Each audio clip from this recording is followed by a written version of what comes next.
श्री वाहेगुरु साहिब जी। एक ओंकार सतनाम करता पुरख निरभउ निर्वैर अकाल मूरत अजूनी सैभं गुर प्रसाद जाप।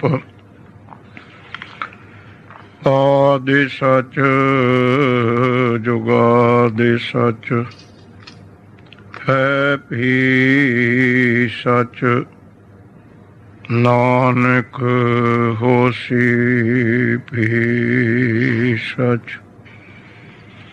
कहाँ तुझ प्रभ बुध हमारी वर्णन सके महिमा जो तुहारी। हम न सकत कर सिफत तुम्हारी आप लो तुम कथा सुधार।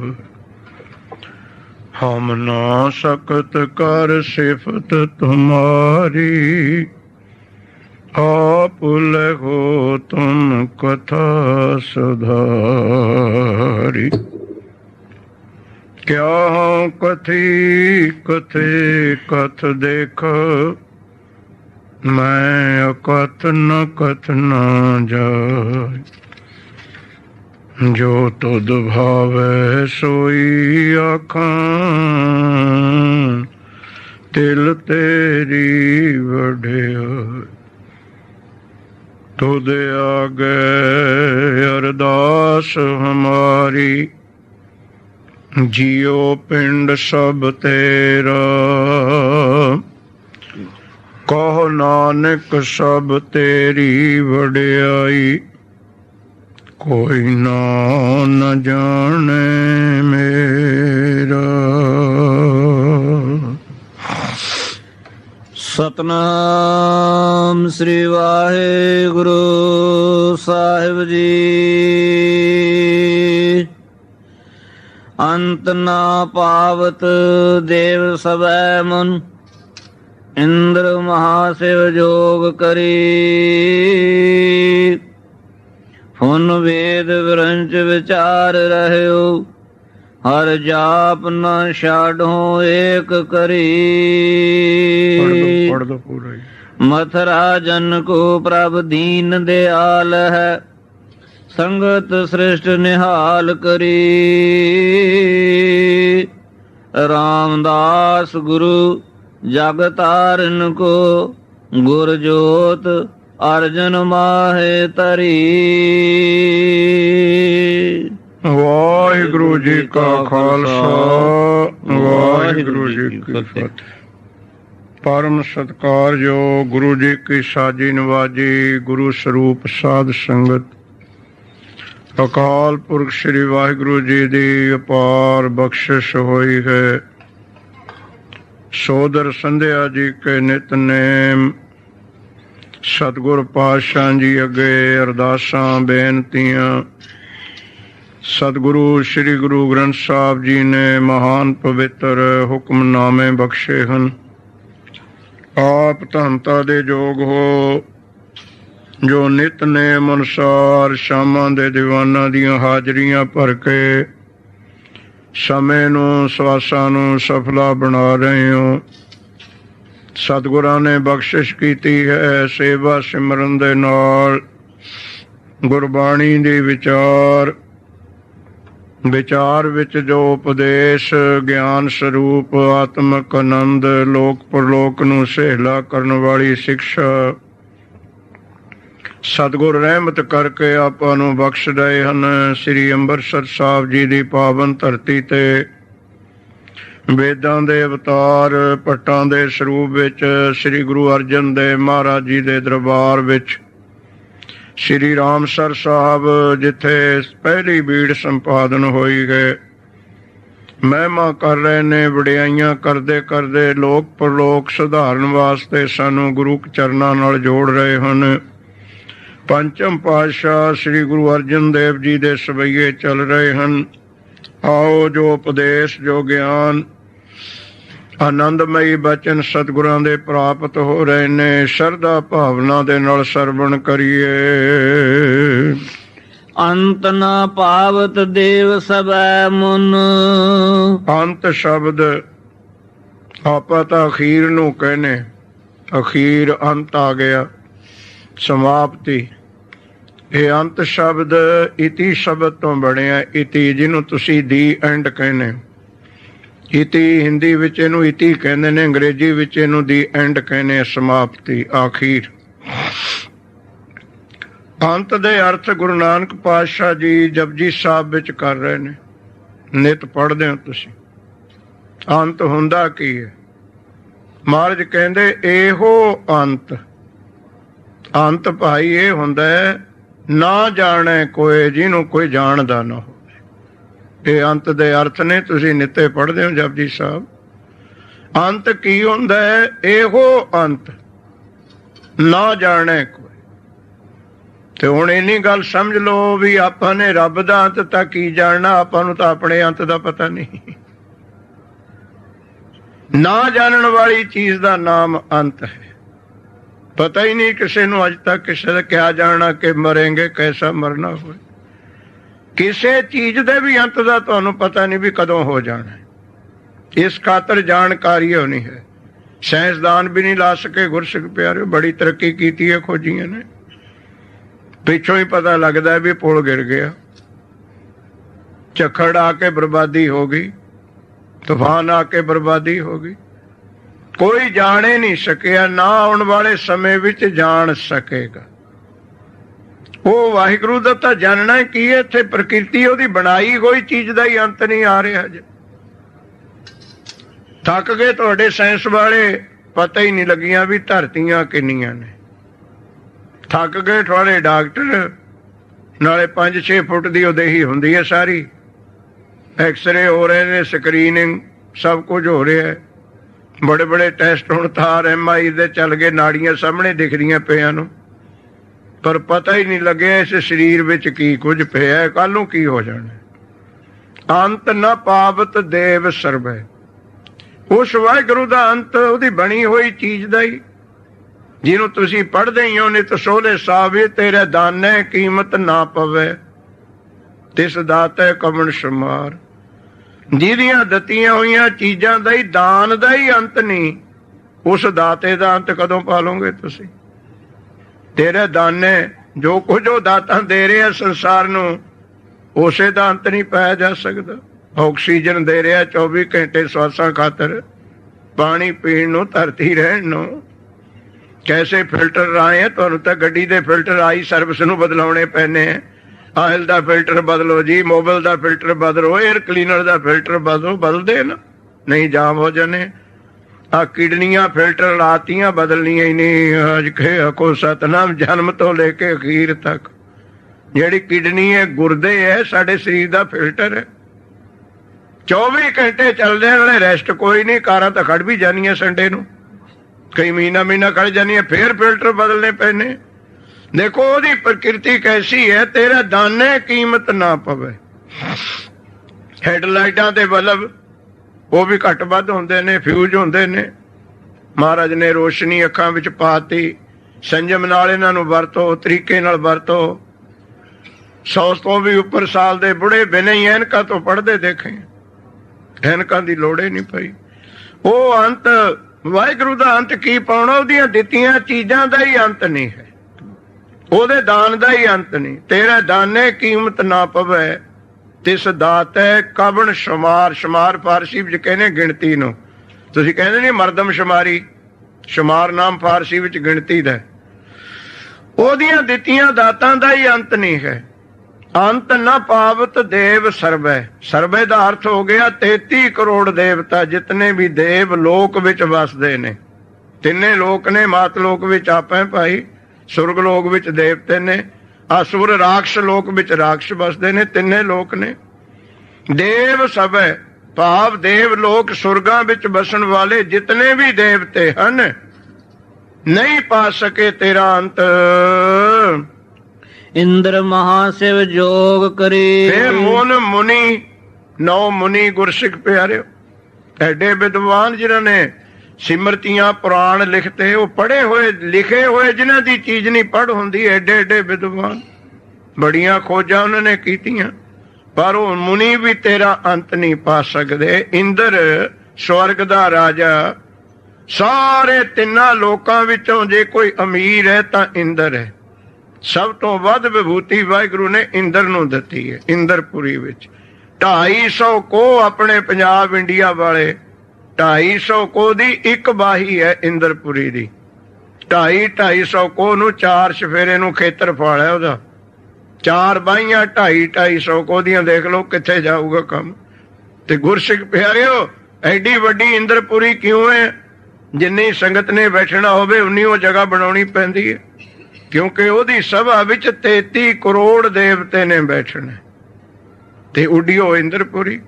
ਫੇਰ ਜਿਹੜੇ ਰਤਨ ਨਿਕਲੇ ਸਮੁੰਦਰ ਵਿੱਚੋਂ ਸਭ ਤੋਂ ਵੱਧ ਉਹਨੂੰ ਮਿਲੇ। ਉੱਚ ਸ਼ਰਬਾ ਘੋੜਾ, ਪਾਰਜਾਤ ਰੁੱਖ, ਕਾਮਧੇਨ ਗਊ, ਰੰਭਾ, ਲక్ష్ਮੀ, ਐਸੀਆਂ ਚੀਜ਼ਾਂ ਗੁਰਸਿੱਖ ਪਿਆਰਿਓ, ਸ਼੍ਰੀਮਨ ਰੰਭਾ ਬਾਰਨੀ, ਇਹ ਸਭ ਤੋਂ ਉੱਤਮ ਚੀਜ਼ਾਂ ਉਹਨੂੰ ਮਿਲੀਆਂ। ਉਹ ਵੀ ਅੰਤ ਨਹੀਂ ਪਾ ਸਕਿਆ। ਇਹ ਨਹੀਂ ਕਿ ਇੰਨੀਆਂ ਇੱਕ ਚੀਜ਼ਾਂ ਸੀ ਉਹਦੇ ਵਿੱਚ ਮੈਨੂੰ ਮਿਲ ਗਈਆਂ, ਨਹੀਂ। ਅੰਤ ਨਾ ਪਾਵਤ ਦੇਵ ਸਭੈ ਮੋਨ। ਹੁਣ ਇੱਥੋਂ ਮੁਨ ਤੋਂ ਸ਼ਬਦ ਆਰੰਭ ਕੀਤਾ ਅਸਲ। ਪਹਿਲਾਂ ਤਾਂ ਬਹੁ ਵਚਨ ਹੈ ਨਾ, ਸਾਰੇ ਹੀ ਦੇਵਤੇ ਆ ਗਏ। ਉਹਨਾਂ ਦੇਵਤਿਆਂ ਵਿੱਚ ਰਿਸ਼ੀ ਵੀ ਆ ਜਾਣੇ, ਜੋਗੀ ਵੀ ਆ ਜਾਣੇ, ਮੁਨੀ ਵੀ ਆ ਜਾਣੇ, ਸਿੱਧ ਵੀ ਆ ਜਾਣੇ। ਮੁਨੀਆਂ ਵਿੱਚੋਂ ਮੁਨੀ ਵਰ ਮੰਨਿਆ ਗਿਆ ਗੁਰਸਿੱਖ ਪਿਆਰਿਓ ਨਾਰਦ ਜੀ ਨੂੰ। ਇਹਦੇ ਵਿੱਚ 2 ਗੁਣ ਨੇ। ਇਹ ਮੁਨੀ ਤਾਂ ਹੈ ਹੀ, ਪਰ ਬ੍ਰਹਮਾ ਦਾ ਵੱਡਾ ਪੁੱਤਰ ਵੀ ਹੈ। ਇਹਨੇ ਕੀਰਤਨ ਭਗਤੀ ਕਰਕੇ, ਜਸ ਕਰਕੇ ਵਾਹਿਗੁਰੂ ਨੂੰ ਬਸ ਵਿੱਚ ਕੀਤਾ ਹੋਇਆ। ਬੜੀ ਉੱਚੀ ਪਦਵੀ ਇਹਦੀ ਮੁਨੀਆਂ ਵਿੱਚ, ਨਾਰਦ ਮੁਨ। ਕਿੱਥੇ ਇੱਕੋ ਸ਼ਬਦ ਦੇ ਤਾ ਧਰੂ ਜੀ ਨੂੰ ਗੁਰਸਿੱਖ ਪਿਆਰਿਓ, ਕਿੱਥੇ ਪਦਵੀ ਤੇ ਪਹੁੰਚਾਤਾ। ਨਾਰਦ ਮੁਨ ਉਪਦੇਸਿਆ, ਨਾਮ ਨਿਧਾਨ ਅਮਿਓ ਰਸ ਪੀਤਾ। ਐਸੀ ਪਦਵੀ ਇਹਦੀ, ਬਹੁਤ ਉੱਚਾ ਮੁਨੀ, ਪਰ ਵਾਹਿਗੁਰੂ ਦਾ ਅੰਤ ਨਹੀਂ ਪਾ ਸਕਿਆ। ਇਹਨੂੰ ਥੋੜਾ ਜਿਹਾ ਮਾਣ ਹੋ ਗਿਆ ਕਿ ਵਾਹਿਗੁਰੂ ਹੁਣ ਮੇਰੇ ਬਸ ਵਿੱਚ ਹੈ, ਜੋ ਮੈਂ ਕਹਿਣਾ ਉਹੀ ਮੰਨਦਾ। ਜਿਆਦੇ ਤੇ ਇਹੀ ਗੱਲ ਹੁੰਦੀ ਹੈ, ਜਿਹੜਾ ਆਦਮੀ ਤੁਹਾਡੇ ਬਸ ਵਿੱਚ ਹੋ ਜਾਵੇ ਉਹਦੀ ਕੀ ਨਿਸ਼ਾਨੀ ਹੈ? ਕਹਿਣਾ ਜੋ ਬਚਨ ਕਰੋ ਉਹੀ ਮੰਨੂਗਾ। ਤੇ ਜਿਹੜਾ ਬਸ ਵਿੱਚ ਨਹੀਂ, ਉਹਨੇ ਕਹਿਣਾ ਮੋੜ ਦੇਣਾ। ਬਸ ਦਾ ਵਸ਼ੀਕਰਨ ਦਾ ਇਹੀ ਹੁੰਦਾ, ਜੋ ਬਚਨ ਕਰਤਾ ਉਹਨੂੰ ਪ੍ਰਵਾਨ ਹੈ, ਉਹ ਵਸ਼ੀਕਰਨ ਹੋ ਗਿਆ। ਤੇ ਗੁਰਸਿੱਖ ਪਿਆਰਿਓ, ਇਹਨੂੰ ਮਾਣ ਹੋ ਗਿਆ ਕਿ ਹੁਣ ਇਹ ਮੇਰੇ ਕਹੇ ਤੇ ਚੱਲਦਾ, ਜੋ ਕੁਝ ਮੈਂ ਕਹਿਣਾ ਕਰਦਾ ਹੈ। ਤਾਂ ਮੇਰੇ ਤੇ ਇਹਦੇ ਵਿੱਚ ਫਰਕ ਕੀ ਹੈ? ਕੋ ਸਤਨਾ, ਬਸ ਆਪਾਂ ਨੂੰ ਵੀ ਹੋ ਜਾਂਦਾ ਹੈ, ਨੌਕਰ ਨੂੰ ਵੀ ਹੋ ਜਾਂਦਾ ਹੈ। ਜੇ ਮਾਲਕ ਹੈ ਉਹਦਾ ਕਹਿਣਾ ਮੰਨਣ ਲੱਗ ਜਾਵੇ, ਸਤਿਕਾਰ ਨੌਕਰ ਦਾ ਕਰਨ ਲੱਗ ਜਾਵੇ, ਉਹ ਮੰਨ ਜਾਂਦਾ ਵੀ ਬਸ ਮੈਂ ਹੀ ਹੈ ਹੁਣ ਸਭ ਕੁਝ, ਇਹਦਾ ਕਾਰੋਬਾਰ ਮੈਂ ਹੀ ਸੰਭਾਲਿਆ, ਨਹੀਂ ਕੌਣ ਸੰਭਾਲਣ ਵਾਲਾ? ਤਾਂ ਜੇ ਮੈਂ ਨਾ ਹੋਵਾਂ ਕੰਮੇ ਨਹੀਂ ਚੱਲਣਾ ਸੀ। ਗੁਰਸਿੱਖ ਪਿਆਰਿਓ, ਇਹੀ ਨਾਰਦ ਮੁਨ, ਵੱਡਾ ਮੁਨ, ਜਿਹਦਾ ਮੁਨ ਸ਼ਬਦ ਤੋਂ ਇੱਥੇ ਦਾ ਪਦ ਆਰੰਭ ਹੁੰਦਾ, ਉਹਨੂੰ ਮਾਣ ਹੋ ਗਿਆ। ਬਥੇਰਾ ਦਿਖਾਉਂਦਾ ਕੌਤਕ ਆਪਾਂ ਨੂੰ ਵੀ, ਗੁਰਮੁਖੋ ਬਹੁਤ ਦਿਖਾ ਰਹੀ ਹੈ ਕੁਦਰਤ ਵੀ, ਸਾਡਾ ਮਾਣ ਟੁੱਟੇ ਦੇਖ ਕੇ। ਕੁਦਰਤ ਦਿਸੈ, ਕੁਦਰਤ ਸੁਣੀਏ। ਅੱਖਾਂ ਨਾਲ ਆਪਾਂ ਵਾਹਿਗੁਰੂ ਦੀ ਕੁਦਰਤ ਨਿਤ ਦੇਖ ਰਹੇ ਹਾਂ। ਐਸੀਆਂ ਅਚਰਜ ਹਾਦਸੇ ਬੀਤਦੇ ਨੇ ਸਾਡੇ ਸਾਹਮਣੇ, ਐਸੀਆਂ ਖੇਡਾਂ ਸਾਡੀਆਂ ਅੱਖਾਂ ਵੇਖ ਰਹੀਆਂ, ਅਚੰਭਾ ਰਹਿ ਜੀਦਾ। ਬਹੁਤ ਅਖਬਾਰ ਪੜ੍ਹਦੇ ਹੋ ਤੁਸੀਂ, ਐਕਸੀਡੈਂਟ ਹੋਣੇ, ਪਰਿਵਾਰ ਦਾ ਕੋਈ ਬਚਿਆ ਹੀ ਨਹੀਂ। ਦੇਖ ਰਹੀ ਹੈ ਕੁਦਰਤ ਸਾਨੂੰ। ਇੱਕ ਭੁਚਾਲ ਆਇਆ, ਪਤਾ ਨਹੀਂ ਕਿੰਨੇ ਲੱਖਾਂ ਜੀਵ ਖਤਮ ਹੋ ਗਏ। ਇੱਕ ਹੜ੍ਹ ਆਇਆ, ਪਤਾ ਨਹੀਂ ਕਿੰਨੇ ਲੱਖਾਂ ਜੀਵ ਬੇਘਰ ਹੋ ਗਏ। ਦੇਖ ਰਹੇ ਹਾਂ, ਪਰ ਅਸੀਂ ਉਹਨੂੰ ਦੇਖ ਕੇ ਸਮਝਿਆ ਨਹੀਂ। ਉਹ ਦੇਖ ਕੇ ਗਿਆਨ ਕੀ ਲੈਣਾ ਸੀ? ਉਹਨਾਂ ਦੀਆਂ ਗੱਲਾਂ ਨਾ ਕਰ। ਪਰ ਉਸੀ ਕੇ ਤੂੰ ਜੋ ਹੁਆ ਤੂੰ ਆਪਣੇ ਪੀ ਜਾਣ। ਜੋ ਗੁਆਂਢੀ ਨਾਲ ਹੋਇਆ ਇਹ ਕੱਲ ਨੂੰ ਤੇਰੇ ਨਾਲ ਵੀ ਹੋ ਸਕਦਾ। ਜੋ ਕੁਦਰਤ ਉਹਦੇ ਨਾਲ ਤੂੰ ਵੇਖੀ ਹੈ ਵਰਤਦੀ, ਉਹਦੇ ਤੇ ਨਾ ਛੱਡ, ਇਹਨੂੰ ਮੰਨ ਲੈ, ਇਹ ਮੇਰੇ ਨਾਲ ਵੀ ਹੋ ਸਕਦੀ ਹੈ। ਕੁਦਰਤ ਨੂੰ ਦੇਖ ਕੇ ਅਸੀਂ ਨਹੀਂ ਮੰਨੇ, ਪੱਥਰਾਂ ਦੀ ਕੀਮਤ ਪਵਾ ਦਿੱਤੀ, ਕਾਠ ਨੂੰ ਐਸੇ ਫਲ ਲਾਏ ਨੇ, ਮੁੱਲ ਲਿਆ ਕੇ ਪੌਂਡਾਂ ਦੇ ਤੁਸੀਂ। ਲੱਕੜੀ ਨੂੰ ਫਲ ਲਾਏ ਹੋਏ ਨੇ ਦਰਖਤਾਂ ਨੂੰ। ਦਰਖਤ ਲੱਕੜੀ ਹੈ, ਦੇਖ ਲਓ ਕੈਸੇ ਫਲ ਲਾਏ, ਕਿਵੇਂ ਮਾਰਕੀਟ ਵਿੱਚ ਵਿਕਦੇ ਨੇ, ਜੂਸ ਨਿਕਲਦੇ ਨੇ, ਖੂਨ ਪੈਦਾ ਕਰਦੇ ਨੇ। ਲੱਕੜੀ ਨੂੰ, ਕਾਠ ਨੂੰ ਫਲ ਲਾ ਦੇਣੇ, ਪੱਥਰ ਦੇ ਵਿੱਚ ਹੀਰੇ ਬਣਾ ਦੇਣੇ। ਗੁਰਸਿੱਖ ਪਿਆਰਿਓ, ਇਹ ਤੁਹਾਡੇ ਸਾਹਮਣੇ ਦਿਖ ਰਹੀ ਹੈ ਕੁਦਰਤ। ਇਹ ਵੀ ਸਾਨੂੰ ਦਿਖ ਰਹੀ ਹੈ ਕਿ ਬਾਦਸ਼ਾਹ ਨੂੰ ਘਾਈ ਬਣਾ ਦਿੰਦਾ, ਘਾਈਆਂ ਨੂੰ ਬਾਦਸ਼ਾਹ ਬਣਾ ਦਿੰਦਾ। ਇਹ ਸਾਡੇ ਸਾਹਮਣੇ ਕੁਦਰਤ ਦਿਸ ਹੈ। ਫਿਰ ਜੋ ਪਿੱਛੇ ਘਟਨਾ ਵਾਪਰੀਆਂ ਨੇ ਕੁਦਰਤ ਦੀਆਂ, ਉਹ ਆਪਾਂ ਗ੍ਰੰਥਾਂ ਵਿੱਚੋਂ ਸੁਣ ਤੇ ਪੜ੍ਹ ਰਹੇ ਹਾਂ। ਕੋਈ ਥੋੜਾ ਸੁਣਨ ਨੂੰ ਹੈ ਸਾਡੇ ਕੋਲ, ਜੋ ਵਾਹਿਗੁਰੂ ਦੀ ਕੁਦਰਤ ਵਰਤੀ ਹੈ ਪਿਛਲੇ ਯੁੱਗਾਂ ਦੇ ਵਿੱਚ। 1 ਲੱਖ ਪੂਤ 1.25 ਲੱਖ ਨਾਤੀ, ਤੈ ਰਾਵਣ ਕਰ ਦਿਆ ਨ ਬਾਤੀ। ਲੰਕਾ ਗੜ ਸਿਉਨੇ ਕਾ ਭਇਆ, ਮੂਰਖ ਰਾਵਣ ਕਿਆ ਲੈ ਗਿਆ। ਇਹ ਦੇਖਿਆ ਤਾਂ ਨਹੀਂ, ਪਰ ਆਪਾਂ ਸੁਣ ਤਾਂ ਰਹੇ ਹਾਂ ਨਾ। ਇਤਿਹਾਸ ਦੱਸ ਰਿਹਾ ਤੁਹਾਨੂੰ ਉਹਦੀ ਕੁਦਰਤ ਇਹ ਵਰਤੀ। ਸਾਰੇ ਕੈਰਵ ਛਤਰਪਤੀ ਰਾਜੇ ਦੁਨੀਆ ਦੇ ਮਾਲਿਕ, ਤੇ ਗਿਰਜਾ ਨੇ ਜਿਹਦੀ ਦੇਹ ਖਾਦੀ, ਸੰਸਕਾਰ ਵੀ ਨਹੀਂ ਹੋਇਆ। ਸਰਬ ਸੋਇਨ ਕੀ ਲੰਕਾ ਹੋਤੀ, ਰਾਵਣ ਸੇ ਅਧਿਕਾਈ। ਕਹਾਂ ਪਿਓ ਦਰਬਾਂ ਦੇ ਖਾਤੀ, ਖਿਨ ਮੈਂ ਭਈ ਪਰਾਈ। ਦੁਰਭਾਸ਼ਾ ਸਿਉ ਕਰਤ ਠਗੌਰੀ, ਜਾਦਵ ਇਹ ਫਲ ਪਾਏ। ਸਾਡੇ ਸਾਹਮਣੇ ਅਸੀਂ ਸੁਣ ਰਹੇ ਹਾਂ ਨਾ ਕਹਾਣੀ ਹੈ। ਦੁਰਯੋਧਨ ਜਿਹੜਾ ਕਹਿੰਦਾ ਸੀ ਸੂਈ ਦੇ ਨੱਕੇ ਜਿੰਨੀ ਜ਼ਮੀਨ ਨਹੀਂ ਦਿੰਦਾ, ਦੇਹੀ ਗਿਰਜਨ ਖਾਈ। ਸੰਸਕਾਰ ਵੀ ਨਹੀਂ ਹੋਇਆ। ਇਹ ਸੁਣ ਰਹੇ ਹਾਂ, ਅੱਖਾਂ ਨਾਲ ਦੇਖ ਰਹੇ ਹਾਂ, ਪਰ ਦੁੱਖ ਦੀ ਗੱਲ ਹੈ ਆਪਾਂ ਨੇ ਮੰਨਿਆ ਨਹੀਂ ਹੈ। ਅੱਜ ਕੇ ਆਖੋ ਮਹਾਰਾਜ ਫਿਰ ਅੱਗੇ ਇੱਕ ਬਚਨ ਕਰਦੇ ਹੈ, ਕੁਦਰਤ ਭਾਉ ਸੁਖ ਸਾਰ। ਉਹਦੀ ਕੁਦਰਤ ਵਿੱਚ ਇਹਦੇ 2 ਅਰਥ ਨੇ। ਡਰ ਵੀ ਬਹੁਤ ਹੈ, ਭਾਉ ਨਾਮ ਡਰ ਦਾ। ਕੁਦਰਤ ਨਾ ਕਰੋਪ ਹੋਵੇ, ਐਸੇ ਡਰ, ਐਸੇ ਭਿਆਨਕ ਹਾਦਸੇ ਬੀਤਦੇ ਨੇ। ਤੇ ਉਹਦੇ ਕੁਦਰਤ ਵਿੱਚ ਹੀ ਸੁੱਖਾਂ ਦਾ ਸਮੁੰਦਰ ਵੀ ਹੈ। ਦਇਆ ਦ੍ਰਿਸ਼ਟੀ ਵਿੱਚ ਸੁੱਖਾਂ ਦਾ ਸਮੁੰਦਰ। ਪਰ ਅਸਲ ਦਾ ਭਾਵ ਕੀ ਹੈ? ਕੁਦਰਤ ਭਾਉ ਸੁਖ ਸਾਰ।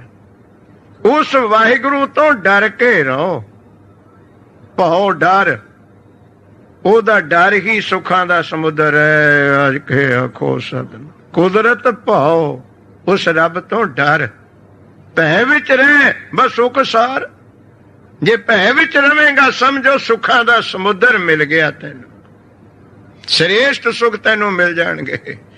ਉਹ ਨਾਰਦ ਕਹਿੰਦਾ ਰੱਬੇ ਮੈਂ, ਪ੍ਰਮਾਤਮਾ ਕਹਿੰਦੇ ਕੋਈ ਨਹੀਂ। ਫਿਰ ਇਹਦਾ ਮਾਣ ਹੁਣ ਕਿਵੇਂ? ਮੋਨ ਐਡੇ ਵੱਡੇ ਅੰਤ ਨਹੀਂ ਪਾ ਸਕੇ। ਬੁਲਾ ਲਿਆ ਆਪਣੇ ਸੇਵਕ ਨੂੰ ਭੇਜ ਕੇ। ਭਗਵਾਨ ਕਹਿੰਦੇ ਨਾਰਦ ਮੁਨੀ ਜੀ ਨੂੰ ਬੁਲਾ ਕੇ ਲਿਆਓ। ਬੜਾ ਖੁਸ਼ ਹੋਇਆ, ਮੈਨੂੰ ਭਗਵਾਨ ਯਾਦ ਕਰਦਾ, ਕੋਈ ਕੰਮ ਖੜ ਗਿਆ ਹੋਣਾ ਮੈਨੂੰ ਤਾਂ ਬੁਲਾਉਂਦਾ।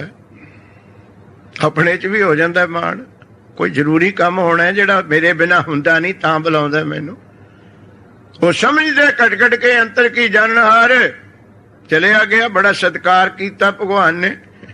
ਕਹਿੰਦਾ ਤੁਹਾਡਾ ਹੁਕਮ ਗਿਆ ਜੀ, ਦੱਸੋ। ਯਾਦ ਕੀਤਾ ਮੈਨੂੰ। ਕਹਿੰਦੇ ਭਾਈ ਇੱਕ ਬਹੁਤ ਵੱਡਾ ਕੰਮ ਹੈ, ਤੇਰੇ ਬਿਨਾਂ ਕੋਈ ਕਰ ਨਹੀਂ ਸੀ ਸਕਦਾ, ਤੈਨੂੰ ਤਾਂ ਬੁਲਾਇਆ।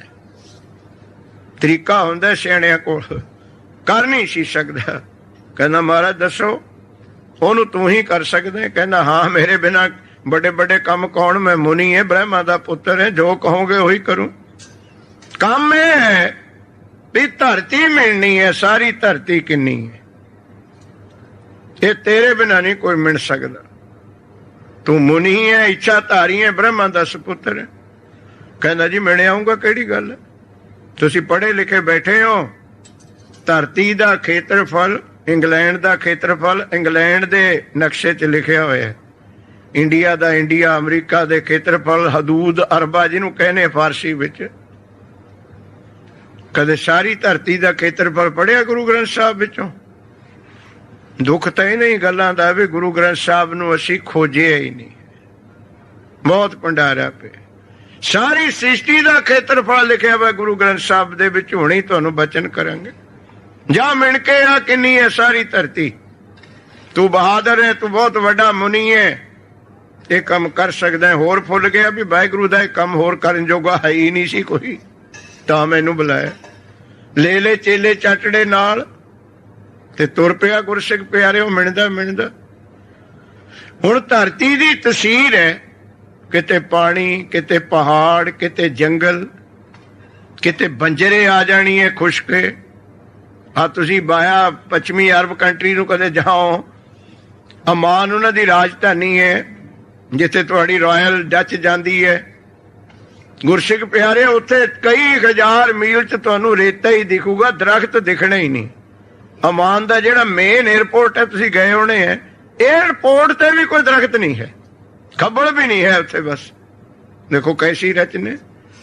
ਇੱਕ ਐਸੀ ਧਰਤੀ ਹੈ ਕਸ਼ਮੀਰ, ਜਿੱਥੇ ਚੱਪਾ ਚੱਪਾ ਫਲਾਂ ਤੇ ਫੁੱਲਾਂ ਨਾਲ ਲੱਦੇ ਬਾਗੇ ਖੜੇ, ਤੁਹਾਨੂੰ ਖਾਲੀ ਜਗ੍ਹਾ ਦਿਖਣੀ ਹੋ ਨਹੀਂ ਕੋਈ।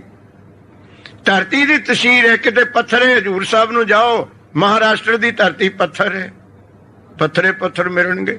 ਉਹ ਤੋਂ ਮਹਾਰਾਸ਼ਟਰ ਦੇ ਨਾਲ, ਨੰਦੇੜ ਦੇ ਨਾਲ ਕਰਨਾਟਕ ਲੱਗਦਾ ਹੈ, ਜਿੱਥੇ ਬਿਦਰ ਹੈ। ਗੁਰੂ ਸਾਹਿਬ ਨੇ ਚਸ਼ਮਾ ਕੱਢਿਆ ਪਾਣੀ ਦਾ, ਬਿਦਰ ਜਿੱਥੋਂ ਦਾ ਇੱਕ ਪਿਆਰਾ ਹੋਇਆ ਆਪਣਾ ਪੰਜਾਂ ਪਿਆਰਿਆਂ ਚੋਂ। ਉਹ ਧਰਤੀ ਐਸੀ ਗੂੜੀ ਹੈ ਨਾ, ਗੂੜਾ ਲਾਲ ਰੰਗ ਵੀ ਨਹੀਂ ਐਸਾ ਹੋ ਸਕਦਾ, ਇੰਨੀ ਧਰਤੀ ਲਾਲ ਹੈ, ਲਾਲ ਗੂੜੀ ਦਾ, ਖੂਨ ਦਾ ਰੰਗ ਵੀ ਘੱਟ ਹੈ ਉਹ ਧਰਤੀ। ਉਹ ਕਰਨਾਟਕ ਵਿੱਚ ਬਿਦਰ ਦੀ ਐਸੀ ਗੂੜੀ ਲਾਲ ਹੈ। ਅਨੇਕ ਪ੍ਰਕਾਰ ਦੀ ਧਰਤੀ ਮਿਣੀ ਗਿਆ, ਮਿਣੀ ਗਿਆ। ਪਹਾੜ ਮਿਲ ਲਏ, ਜੰਗਲ ਮਿਲ ਲਏ, ਗੁਰਸਿੱਖ ਪਿਆਰਿਓ, ਪਥਰੀਲੀ ਰੇਗਿਸਤਾਨ ਹੈ। ਮਿਣਦੇ ਮਿਣਦੇ ਨੂੰ ਬਹੁਤ ਸੁੰਦਰ ਧਰਤੀ, ਜਿਵੇਂ ਕਸ਼ਮੀਰ ਕਹਿ ਲਓ ਆਪਣੇ ਦੇਸ਼ ਵਿੱਚ, ਐਸੀ ਸੁੰਦਰ ਧਰਤੀ ਆ ਗਈ। ਫਲਾਂ ਨਾਲ ਲੱਦੇ ਦਰਖਤ, ਫੁੱਲੇ ਫੁੱਲ, ਪੰਛੀ ਚਹਿਚਹਾ ਰਹੇ ਨੇ, ਝਰਨੇ ਚੱਲਦੇ ਨੇ, ਸੁਰਗ ਵਰਗੀ ਧਰਤੀ। ਉੱਥੇ ਆ ਕੇ ਫਿਰ ਬਦਲ ਗਿਆ ਮਨ, ਕਿਉਂਕਿ ਮਾਣ ਸੀ ਨਾ। ਨਾਰਦ ਕਹਿੰਦਾ, ਜਿਹੜਾ ਮੈਨੂੰ ਹੁਣ ਮਿਲਣ ਨੂੰ ਭੇਜਿਆ ਨਾ ਧਰਤੀ, ਇਹ ਰੱਬ ਨੇ ਧਰਤੀ ਵੰਡਣੀ ਹੋਣੀ ਹੈ। ਇਹ ਤਾਂ ਸਿੱਧੀ ਉਹ ਗੱਲ ਹੈ। ਤੁਹਾਡੇ ਵੀ ਖੇਤ ਕੂਤ ਪਏ ਹੈ ਜਲੰਧਰ ਕਪੂਰਥਲੇ, ਉਹ ਮਿਣੀ ਦੇ ਤਾਂ ਹੀ ਹੈ ਜਦੋਂ ਵੰਡਣੀ ਹੋਵੇ। ਜਦ ਤੱਕ ਸਾਂਝੀ ਪਈ ਹੈ ਪਈ ਰਵੇ, ਮਿਣ ਦੀ ਲੋੜ ਹੀ ਨਹੀਂ। ਜਦ ਤਕਸੀਮ ਕਰਨੀ ਹੈ, ਵੰਡ ਪਾਉਣੀ ਹੈ, ਤਾਂ ਮਿਣ ਹੋਊ ਬਾੜਾ, ਤਾਂ ਖੇਤ ਮਿਣ ਹੋਊ। ਇਹ ਹੁਣ ਰੱਬ ਨੇ ਲੋਕਾਂ ਨੂੰ ਵੰਡਣੀ ਹੋਣੀ ਹੈ, ਜਿਹੜਾ ਮੈਨੂੰ ਐਡਾ ਵੱਡਾ ਕੰਮ ਦਿੱਤਾ ਹੈ, ਵੰਡੂਗਾ ਜਿਹੜੀ ਮਨਾਈ ਹੈ ਧਰਤੀ। ਤੇ ਕਹਿੰਦਾ ਹੁਣ ਕਿਹੜਾ ਰੱਬ ਮੇਰੇ ਨਾਲ ਤੁਰਿਆ ਫਿਰਦਾ, ਉਹ ਕਿਤੇ ਦੇਖਦਾ ਵੀ ਕਿੱਥੇ ਕਿੱਥੇ ਮਿਣਦਾ ਫਿਰਦਾ ਮੈਂ। ਆ ਜਿਹੜੀ ਸਭ ਤੋਂ ਵਧੀਆ ਧਰਤੀ ਦਾ ਖੇਤ ਆਇਆ ਨਾ, ਇਹ ਰੱਬ ਨੂੰ ਦੱਸਣਾ ਹੀ ਨਹੀਂ। ਇੱਥੇ ਆਪਣੀ ਕੋਠੀ ਬਣਾਵਾਂਗੇ, ਅਜ ਖੇ ਹਕੋ ਸਤਨਾਮ, ਇੱਥੇ ਮੋਨ ਸ਼ਬਦ ਹੈ। ਅੰਤ ਨਾ ਪਾਵਤ ਦੇਵ ਸਭੈ ਮੋਨ। ਇਹ ਆਪਣੇ ਜੇ ਮੈਂ ਦੱਸਤਾ, ਪਤਾ ਨਹੀਂ ਆਪਣੇ ਕਿਹੜੇ ਚੇਲੇ ਨੂੰ ਦੇ ਦੂਗਾ, ਮੈਂ ਐਵੇਂ ਜੁੱਤੀਆਂ ਚੜਾਉਂਦਾ ਫਿਰੀ ਜਾਉਂ, ਫੇਰ ਨਹੀਂ ਮਿਲਣੀ ਹੈ।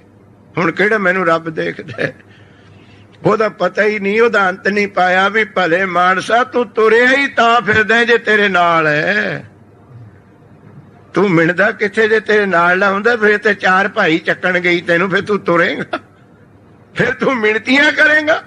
ਅੰਤ ਨ ਪਾਵਤ ਮੁਨੀ, ਐਡਾ ਵੱਡਾ ਭੁੱਲ ਗਿਆ ਵਾਹਿਗੁਰੂ ਦਾ ਅੰਤ ਕਿੱਥੇ। ਗੁਰਸਿੱਖ ਪਿਆਰਿਓ, ਕਹਿੰਦਾ ਹੁਣ ਕਿਹੜਾ ਰੱਬ ਦੇਖਦਾ। ਉਹ ਆਪਾਂ ਨੂੰ ਵੀ ਭੁਲੇਖਾ ਹੋ ਜਾਂਦਾ। ਮੈਂ ਤਾਂ ਆਪਣੇ ਆਪ ਨੂੰ ਕਹਿੰਦਾ, ਥੋੜੇ ਚੋਂ ਵੀ ਸ਼ਾਇਦ ਕੋਈ ਹੋਵੇ ਵੀ ਸ਼ਰਾਬ ਪੀਂਦਿਆਂ ਨੂੰ ਕਿਹੜਾ ਰੱਬ ਦੇਖਦਾ, ਕੁੰਡਾ ਲੱਗਿਆ ਹੋਇਆ ਹੈ, ਅੱਜ ਖੇ ਆਖੋ ਸਤਨਾਮ। ਕਹਿੰਦੇ ਪਰਦਾ ਕਰ ਦੋ, ਕਾਰਟਨ ਬਾਹਰੋਂ ਨਾ ਕਹਿੰਦੇ ਕੋਈ ਦੇਖ ਲਵੇ। ਜਿਹੜਾ ਬਾਪੂ ਅੰਦਰੇ ਬੈਠਾ ਤੇਰੇ ਕੋਲ, ਉਹਨੂੰ ਕਿਹੜਾ ਪਰਦਾ ਕਰੇਗਾ। ਅਨਕ ਪੜਦੇ ਮੈਂ ਕਮਾਵੇ ਵਿਕਾਰ, ਖਿਨ ਮੈਂ ਪ੍ਰਗਟ ਹੋਏ ਸੰਸਾਰ।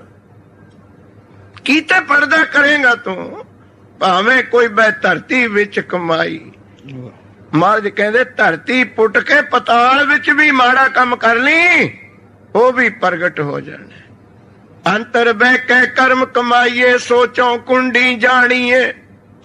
ਅੰਤਰ ਪਰਦੇ ਦੇ ਵਿੱਚ ਜਿੰਨੇ ਮਰਜੀ ਪਰਦੇ ਕਰਕੇ ਮਾੜਾ ਕੰਮ ਕਰ ਲਈ, ਚੌਂ ਕੁੰਟੀ ਜਾਣੀਏ। ਹੁਣ ਤੁਸੀਂ ਭੁਲੇਖਾ ਕਰੋਗੇ ਵੀ ਚਾਰ ਕੁੰਡਾਂ 'ਚ ਕਿਹੜਾ ਟੈਲੀਫੋਨ ਹੋ ਗਿਆ। ਚੱਲ ਪਿੰਡ ਦੇ ਜਾਣ ਲੈਣਗੇ, ਕਮਿੰਟਰੀ ਵਾਲੇ ਜਾਣ ਲੈਣਗੇ, ਇੰਗਲੈਂਡ ਵਾਲੇ, ਅਮਰੀਕਾ ਵਾਲੇ, ਵੀ ਚਾਰ ਕੁੰਟਾਂ 'ਚ ਕਿਵੇਂ ਪੁੱਜ ਜੂ। ਦੇਖੋ ਬਾਣੀ ਹੈ, ਚਾਰ ਕੁੰਟਾਂ 'ਚ ਤਾਂ ਪੁੱਜਣਾ ਹੈ। ਉਹ ਜਿਹੜਾ ਤੇਰੇ ਮਾੜੇ ਕੰਮ ਨੂੰ ਵਾਹਿਗੁਰੂ ਦੇਖ ਰਿਹਾ ਹੈ, ਉਹ ਚਾਰੇ ਕੁੰਟਾਂ 'ਚ ਵਿਆਪਕ ਹੈ। ਅੱਜ ਖੇ ਹਕੋ ਸਤਨਾਮ, ਟੈਲੀਫੋਨ ਕਰਨ ਦੀ ਲੋੜ ਹੀ ਨਹੀਂ ਉਹਨੂੰ। ਚਿੱਠੀ ਦਾ ਤਾਂ ਪਾਵੇ ਜੇ ਉੱਥੇ ਨਾ ਹੋਵੇ, ਉਹ ਤਾਂ ਚਾਰੇ ਕੁੰਟਾਂ ਵਿੱਚ ਵਿਆਪਕ ਤੈਨੂੰ ਦੇਖ ਰਿਹਾ ਹੈ। ਜੋ ਇੱਥੇ ਦੇਖ ਰਿਹਾ ਇਸ ਟਾਈਮ ਆਪਾਂ ਨੂੰ, ਉਹੀ ਅਮਰੀਕਾ 'ਚ ਬੈਠਾ ਹੈ, ਉਹੀ ਕੈਨੇਡਾ, ਉਹੀ ਇੰਡੀਆ। ਜੇ ਦੋ ਹੋਣ ਤਾਂ ਦੱਸਣਾ ਪਵੇ ਨਾ। ਉੱਥੇ ਜਲ ਤਲ ਮਈਰ ਪੂਰਿਆ ਰਵਿਆ ਵਿੱਚ ਬਣਾ। ਮਹਾਰਾਜ ਕਹਿੰਦੇ ਜਿੰਨਾ ਮਰਜੀ ਪੜਦਿਆਂ ਚ ਕਮਾਲੀ ਬਕਾਰ ਉਹ ਨਹੀਂ। ਤੁਲਸੀ ਜੀ ਮਹਾਰਾਜ ਲਿਖੇ ਰਮੈਣ ਵਿੱਚ ਉਗਰ ਨਾ ਕਾਹੂ ਅੰਤ ਨਿਬਾਹੂ ਕਾਲ ਕੇਤ ਜਿਉ ਰਾਵਣ ਰਾਹੂ। ਓਏ ਕਾਹਨੂੰ ਤੂੰ 1.5 ਪਾ ਚੂਨਾ ਖਾਣ ਵਾਲਾ ਮਾਣ ਕਰਦੇ ਹੈ। ਮਾੜਾ ਕੰਮ ਤਾਂ ਕਰਿਆ ਰਾਵਣ ਤੋਂ ਵੀ ਨਹੀਂ ਛੁਪਿਆ। ਆਖੋ ਸਤਨਾਮ। ਉਹ ਵੀ ਦੇਖ ਲੋ ਕਿਆ ਹਾਲ ਹੋਇਆ। ਰਾਵਣ ਰਾਹੂ ਕਾਲ ਕੇ ਰਾਹੂ ਨੇ ਚੁਗਲੀ ਕੀਤੀ ਸੀ। ਦੇਖ ਲੋ ਕੀ ਹਾਲ ਹੋਣੇ ਚੰਦਰਮਾ ਦੇ ਕੋਲ। ਫੜਦੇ ਨੇ ਆ ਕੇ ਗ੍ਰਹਿਣ ਲੱਗਦਾ ਜਿਹਨੂੰ। ਥੋੜੇ ਸਾਇੰਸ ਵਾਲੇ ਤਾਂ ਕਹਿੰਦੇ ਆਰਥ ਰੋਟੇਸ਼ਨ ਹੈ, ਚੱਕਰ ਹੈ। ਸੂਰਜ ਚੰਦਰ ਦਾ ਕੋਈ ਆ ਜਾਂਦਾ ਹੈ ਹਿੱਸਾ ਮੂਹਰੇ, ਉੱਥੇ ਗ੍ਰਹਿਣ ਲੱਗ ਜਾਂਦਾ, ਦੇਖਣ ਤੇ ਰਹਿ ਜਾਂਦਾ। ਇਹਨਾਂ ਨੂੰ ਐ ਪੁੱਛਿਓ ਸਾਇੰਸ ਵਾਲਿਆਂ ਨੂੰ ਵੀ ਸੂਰਜ ਚੰਦਰਮਾ ਨੂੰ ਇਹ ਲੱਗਦਾ, ਤਾਰਿਆਂ ਨੂੰ ਕਦੇ ਲੱਗਦਾ ਹੀ ਨਹੀਂ। ਦੇਖਿਓ ਜਿੰਨੇ ਵੀ ਤਾਰੇ ਹੈ ਉਹ ਕਦੇ ਆਉਂਦੇ ਹੀ ਨਹੀਂ ਧਰਤੀ ਦੇ ਸਾਹਮਣੇ। ਇਹ ਸੂਰਜ ਚੰਦਰਮਾ ਹੀ ਆਉਣੇ ਦੋਏ। ਅਤਰੂ ਨੂੰ ਨਹੀਂ ਕਦੇ ਲੱਗਿਆ, ਨਾਲ ਦੇ ਸਪਤ ਰਿਸ਼ੀ ਉਹਨਾਂ ਨੂੰ ਨਹੀਂ ਲੱਗਿਆ। ਸ਼ਾਮ ਸੁਬਹ ਜਿਹੜੇ ਤਾਰੇ ਚੜ੍ਹਦੇ ਆ, ਮਾਰਨਿੰਗ ਸਟਾਰ, ਈਵਨਿੰਗ ਸਟਾਰ, ਉਹਨਾਂ ਨੂੰ ਕਦੇ ਲੱਗਿਆ ਹੀ ਨਹੀਂ। ਇਹ ਕੁਦਰਤ ਸਮਝਦੇ ਹੈ। ਸ਼ਾਸਤਰ ਨੇ ਕਹਿ ਦਿੱਤਾ ਹੈ ਬੜੇ ਦੁੱਖ ਹੈ ਬੜਨ ਕੋ। ਨੋਟ ਕਰ ਲਿਓ ਤੁਸੀਂ ਵੀ, ਜਿਹੜੇ ਬੜੇ ਆ ਦੁਨੀਆ ਵਿੱਚ, ਬੜੇ ਕੌਣ ਹੈ ਨਾ, ਉਹਨਾਂ ਨੂੰ ਦੁੱਖ ਵੀ ਬੜੇ ਦੁੱਖ ਹੈ ਬੜਨ ਕੋ। ਛੋਟਨ ਤੇ ਦੁੱਖ ਦੂਰ, ਛੋਟਿਆਂ ਤੇ ਦੁੱਖ ਵੀ ਦੂਰੇ ਰਹਿਣੇ। ਵੇਖਿਆ ਪੰਜਾਬ ਵਿੱਚ ਤੁਸੀਂ ਜਿਹੜੇ ਭੱਠਿਆਂ ਦੇ ਕੰਮ ਕਰਦੇ ਨੇ ਮਜ਼ਦੂਰ, ਉਹਨਾਂ ਦੇ ਨਿਆਣੇ ਬੀਬੀਆਂ ਦੇ ਧਰਤੀ ਤੇ ਹੀ ਖਾਲਾਂ ਵਿੱਚ ਪਏ ਰਹੇ ਨੇ। ਤਾਪ ਚੜ੍ਹਦਾ ਹੀ ਨਹੀਂ, ਖੰਘ ਹੁੰਦੀ ਉਹ ਨਹੀਂ। ਇੱਥੇ ਕੋਠੀਆਂ 'ਚ ਰਹਿਣ ਵਾਲਿਆਂ ਨੂੰ ਹਸਪਤਾਲੇ ਚੱਕੀ ਫਿਰਦੇ ਆ। ਕੋਈ ਸਤਨਾਮ। ਉਹਨਾਂ ਦਾ ਨਜ਼ਰ ਹਟਿਆ ਹੀ ਕਦੇ ਨਹੀਂ। ਉਹਨਾਂ ਦੀ ਅਪਾਇੰਟਮੈਂਟ ਹੀ ਬਣਾਉਂਦੇ ਫਿਰਦੇ। ਦੁਆ ਲੈ ਲਓ ਭਈਏ, ਤੁਹਾਡੇ ਵੀ ਪਿੰਡਾਂ 'ਚ ਹੋਣੇ। ਉੱਥੇ ਸਾਡੇ ਡੇਰੇ ਤਾਂ 15-20 ਰਹਿਣੇ ਆ ਖੇਤੀ ਕਰਕੇ, ਪੱਕੇ ਹੀ ਰੱਖੇ ਪਏ, ਮੋਟਰਾਂ ਭਰੇ ਰਹਿਣੇ। ਆਪਣੇ ਮੱਛਰਦਾਨੀਆਂ ਲਾਓ ਜੀ, ਸਪੇਲ ਆ, ਗੁੱਡ ਨਾਈਟ, ਰਾਤ ਨੂੰ ਤੂੰ ਆ ਜਾ ਤਖਾਓ, ਤਾਂ ਕਿਤੇ ਮੱਛਰ ਸਾਨੂੰ ਰਾਤ ਕੱਟਣ ਦਿੰਦਾ। ਉਹ ਮੋਟਰਾਂ ਤੇ ਨੰਗੇ ਹੀ ਪਏ, ਉਹਨਾਂ ਦੇ ਲੜਦਾ ਹੀ ਨਹੀਂ। ਅੱਜ ਕੋਈ ਸਤਨਾਮ। ਨਾ ਮੱਛਰਦਾਨੀ ਹੈ ਨਾ ਤੇਲ ਹੈ, ਜੀਰੀਆਂ ਦੇ ਵਿੱਚ ਪਏ ਆ ਮੱਛਰ ਦੇ ਘਰ ਮੋਟਰ ਦੇ ਉੱਤੇ, ਨਾ ਪੱਖਾ। ਦੇਖ ਲੋ, ਇੱਕ ਬੜੇ ਦੁੱਖ ਹੈ ਬੜਨ ਕੋ। ਜਿੰਨੇ ਬੜੇ ਉਹਨੇ ਦੁੱਖ ਵੀ ਬੜੇ। ਛੋਟਨ ਤੇ ਦੁੱਖ ਦੂਰ। ਚੋਰ ਵੀ ਉੱਥੇ ਜਾਂਦੇ ਜਿੱਥੇ ਮਾਲ ਪਿਆ ਹੁੰਦਾ, ਜਿੱਥੇ ਕੁੱਲੀ ਹੈ, ਚੋਰਾਂ ਨੇ ਕਰਨਾ ਕੀ। ਚੂਹੇ ਵੀ ਉੱਥੇ ਹੀ ਹੁੰਦੇ ਜਿੱਥੇ ਕਣਕ ਹੁੰਦੀ ਹੈ। ਅੱਜ ਆਖੋ ਸਤਨਾਮ। ਖਾਲੀ ਘਰ ਵੀ ਚੂਹੇ ਵੀ ਨਹੀਂ ਵੜਦੇ। ਇਹ ਬੜਿਆਂ ਦੇ ਕੋਲੇ ਬੜੇ ਦੁੱਖ ਆਉਣੇ। ਜਿੰਨੇ ਛੋਟੇ ਪਰੇ ਦੁੱਖ ਉਹਨਾਂ ਤੋਂ। ਲਓ ਹੁਣ ਪ੍ਰਮਾਣ ਲੈ ਲਿਓ, ਸਿਆਣੇ ਬੈਠੇ। ਬੜੇ ਦੁੱਖ ਹੈ ਬੜਨ ਕੋ, ਛੋਟਨ ਤੇ ਦੁੱਖ ਦੂਰ। ਤਾਰੇ ਨਿਆਰੇ ਰਹਿਤ ਹੈ, ਗਰਸੇ ਚੰਦ ਅਰ ਸੂਰ। ਜਦ ਵੀ ਗ੍ਰਹਿਣ ਲੱਗੂਗਾ ਸੂਰਜ ਤੇ ਚੰਦਰਮਾ ਨੂੰ ਲੱਗੂਗਾ, ਤਾਰਿਆਂ ਨੂੰ ਲੱਗਦਾ ਹੀ ਨਹੀਂ। ਉਹਨੇ ਅਸਮਾਨ ਵਿੱਚ ਛੋਟੇ ਕਹਾ ਲਿਆ। ਆਖੋ ਸਤਨਾਮ। ਸੂਰਜ ਚੰਦਰਮਾ ਨੇ ਬੜਾ ਕਹਾਇਆ ਤੇ ਫਸਦੇ ਆ 6 ਮਹੀਨੇ ਬਾਅਦ। ਤਾਰੇ ਨਿਆਰੇ ਰਹਿਤ ਹੈ, ਕੋਲੇ ਰਹਿ ਗਏ। ਉਹਨਾਂ ਦੇ ਵੀ ਧਰਤੀ ਘੁੰਮ ਰਹੀ ਹੈ, ਕਦੇ ਆਏ ਹੀ ਨਹੀਂ ਪਿੱਛੇ ਵਿਚਾਰੇ, ਉੱਥੇ ਹੀ ਚਮਕਦੇ ਨੇ। ਗ੍ਰਸੇ ਚੰਦਰ ਸੂਰ। ਭਾਵ ਕੀ ਲੈਣਾ, ਇਹਨਾਂ ਗ੍ਰਹਿਾਂ ਦੁੱਖਾਂ ਤੋਂ ਜੇ ਬਚਣਾ, ਛੋਟੇ ਬਣ ਕੇ ਰਹੋ, ਨੀਵੇਂ ਬਣ ਕੇ ਰਹੋ, ਬਚੋਗੇ ਤਾਰਿਆਂ ਵਾਂਗ। ਨਾਲੇ ਹੋਰ ਬੇਨਤੀ ਹੈ ਤੁਹਾਨੂੰ, ਘਰ ਵਿੱਚ ਕਿਹੜਾ ਬੱਚਾ ਪਿਆਰਾ ਹੁੰਦਾ ਹੈ? ਜਿਹੜਾ ਸਭ ਤੋਂ ਛੋਟਾ ਹੋਵੇ।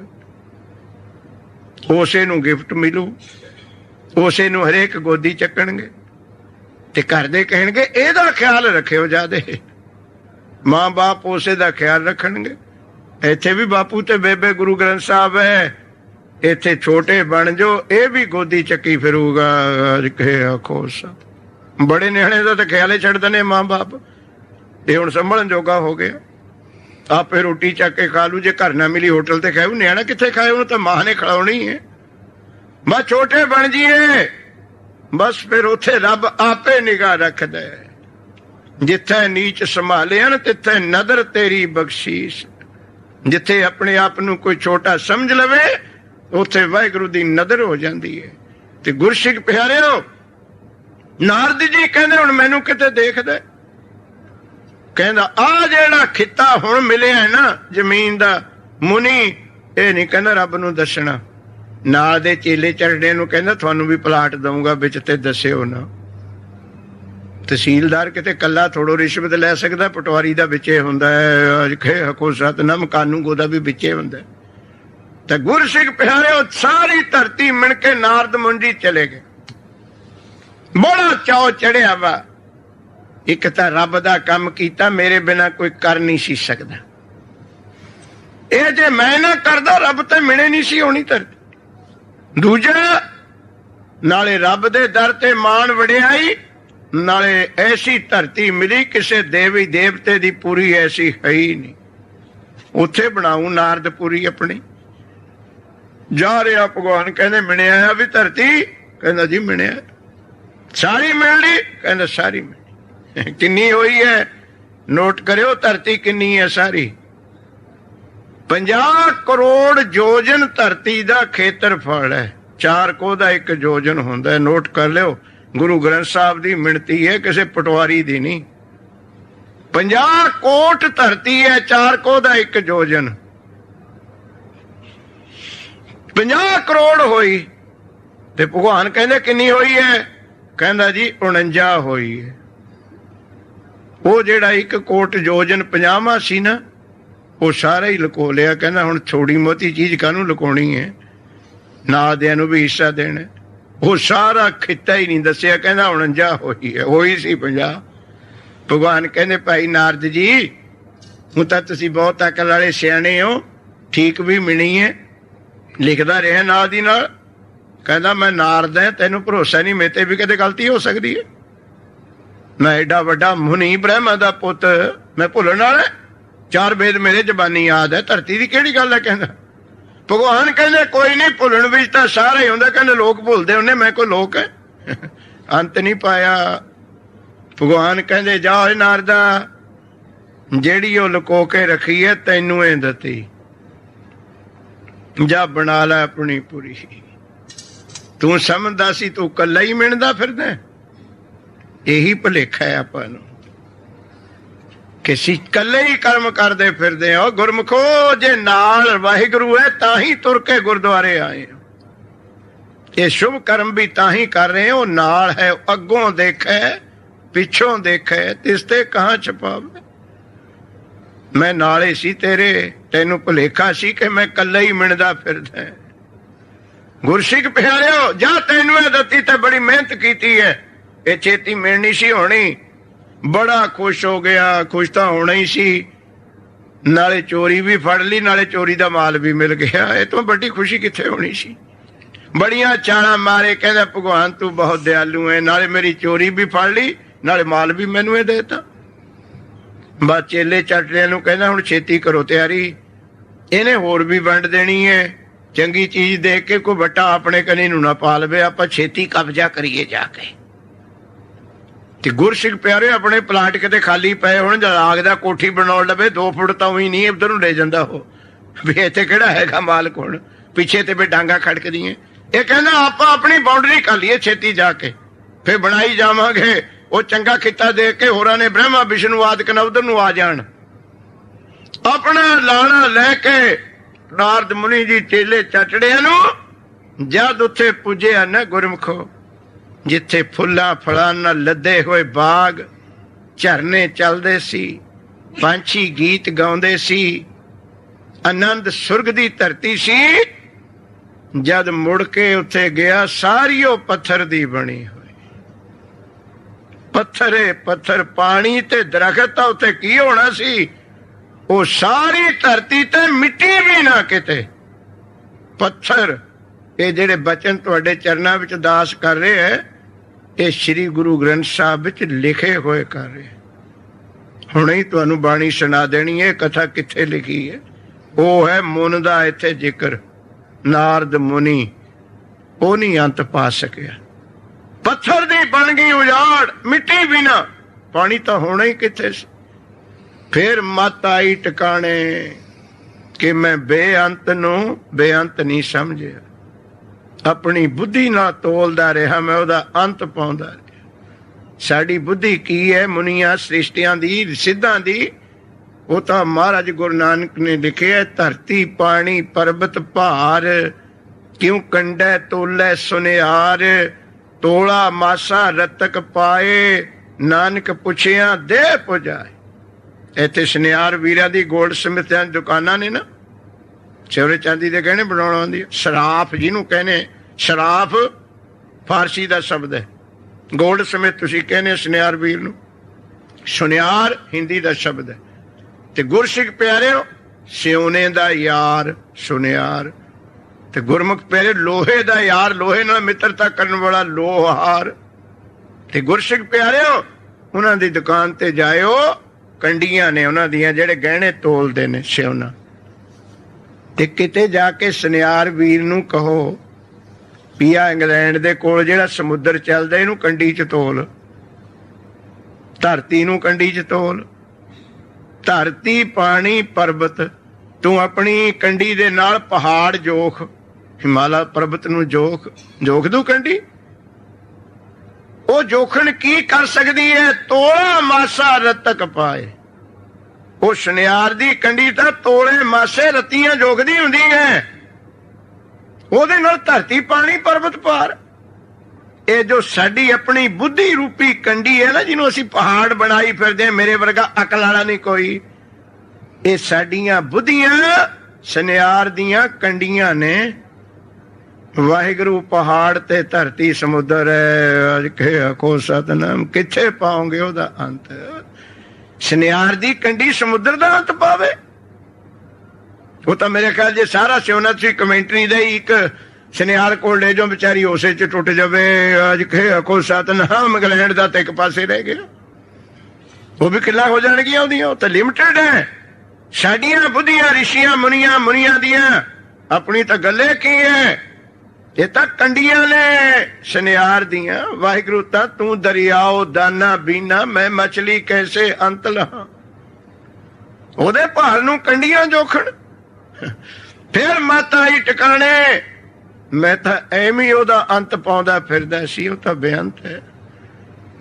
ਨੱਠਿਆ ਫਿਰ ਉਥੋਂ ਮੋਹਨ, ਜਿਹਦਾ ਬਚਨ ਆਇਆ ਇੱਥੇ, ਬਾ ਚਰਨਾਂ ਤੇ ਟਹਿ ਪਿਆ, ਵਾਹਿਗੁਰੂ ਬਖਸ਼ ਦੇ ਮੈਥੋਂ ਗਲਤੀ ਹੋ ਗਈ, ਮੈਂ ਬੇਅੰਤ ਨੂੰ ਅੰਤ ਵਿੱਚ ਲੈ ਆਂਦਾ।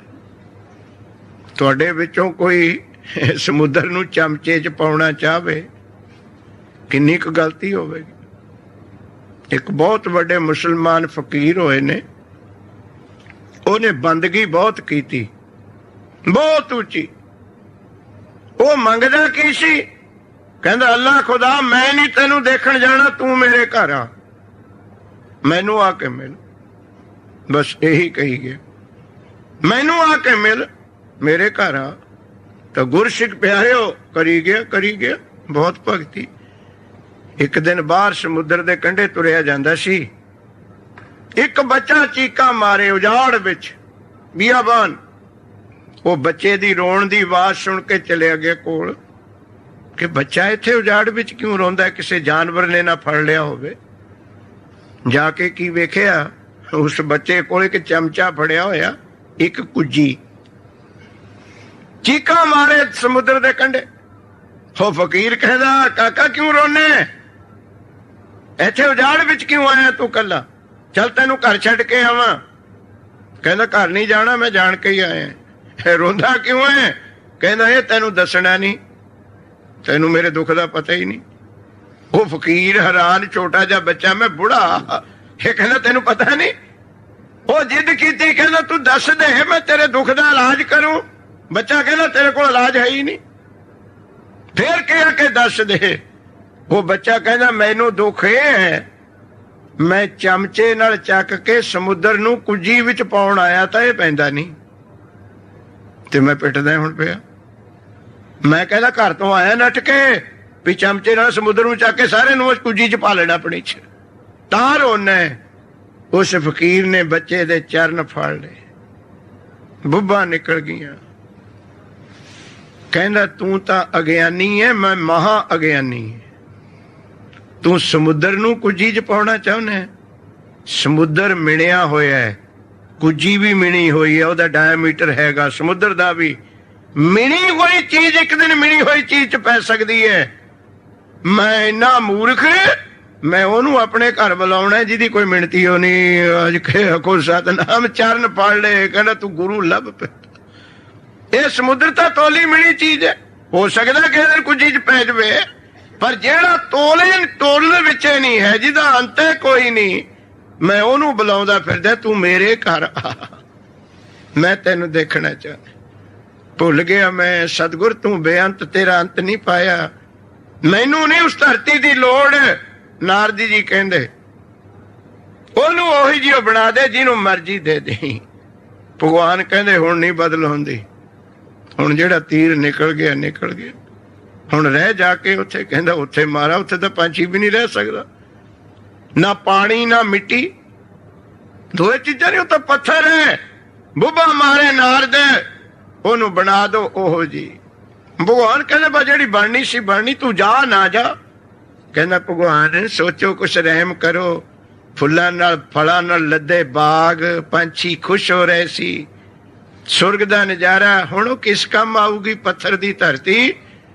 ਹੁਣ ਟੀਕਾ ਲੱਗਣਾ ਜਰਾ, ਲਵਾ ਲਿਓ ਆਰਾਮ ਨਾਲ। ਉਹ ਕਿਸ ਕੰਮ ਆਊਗੀ?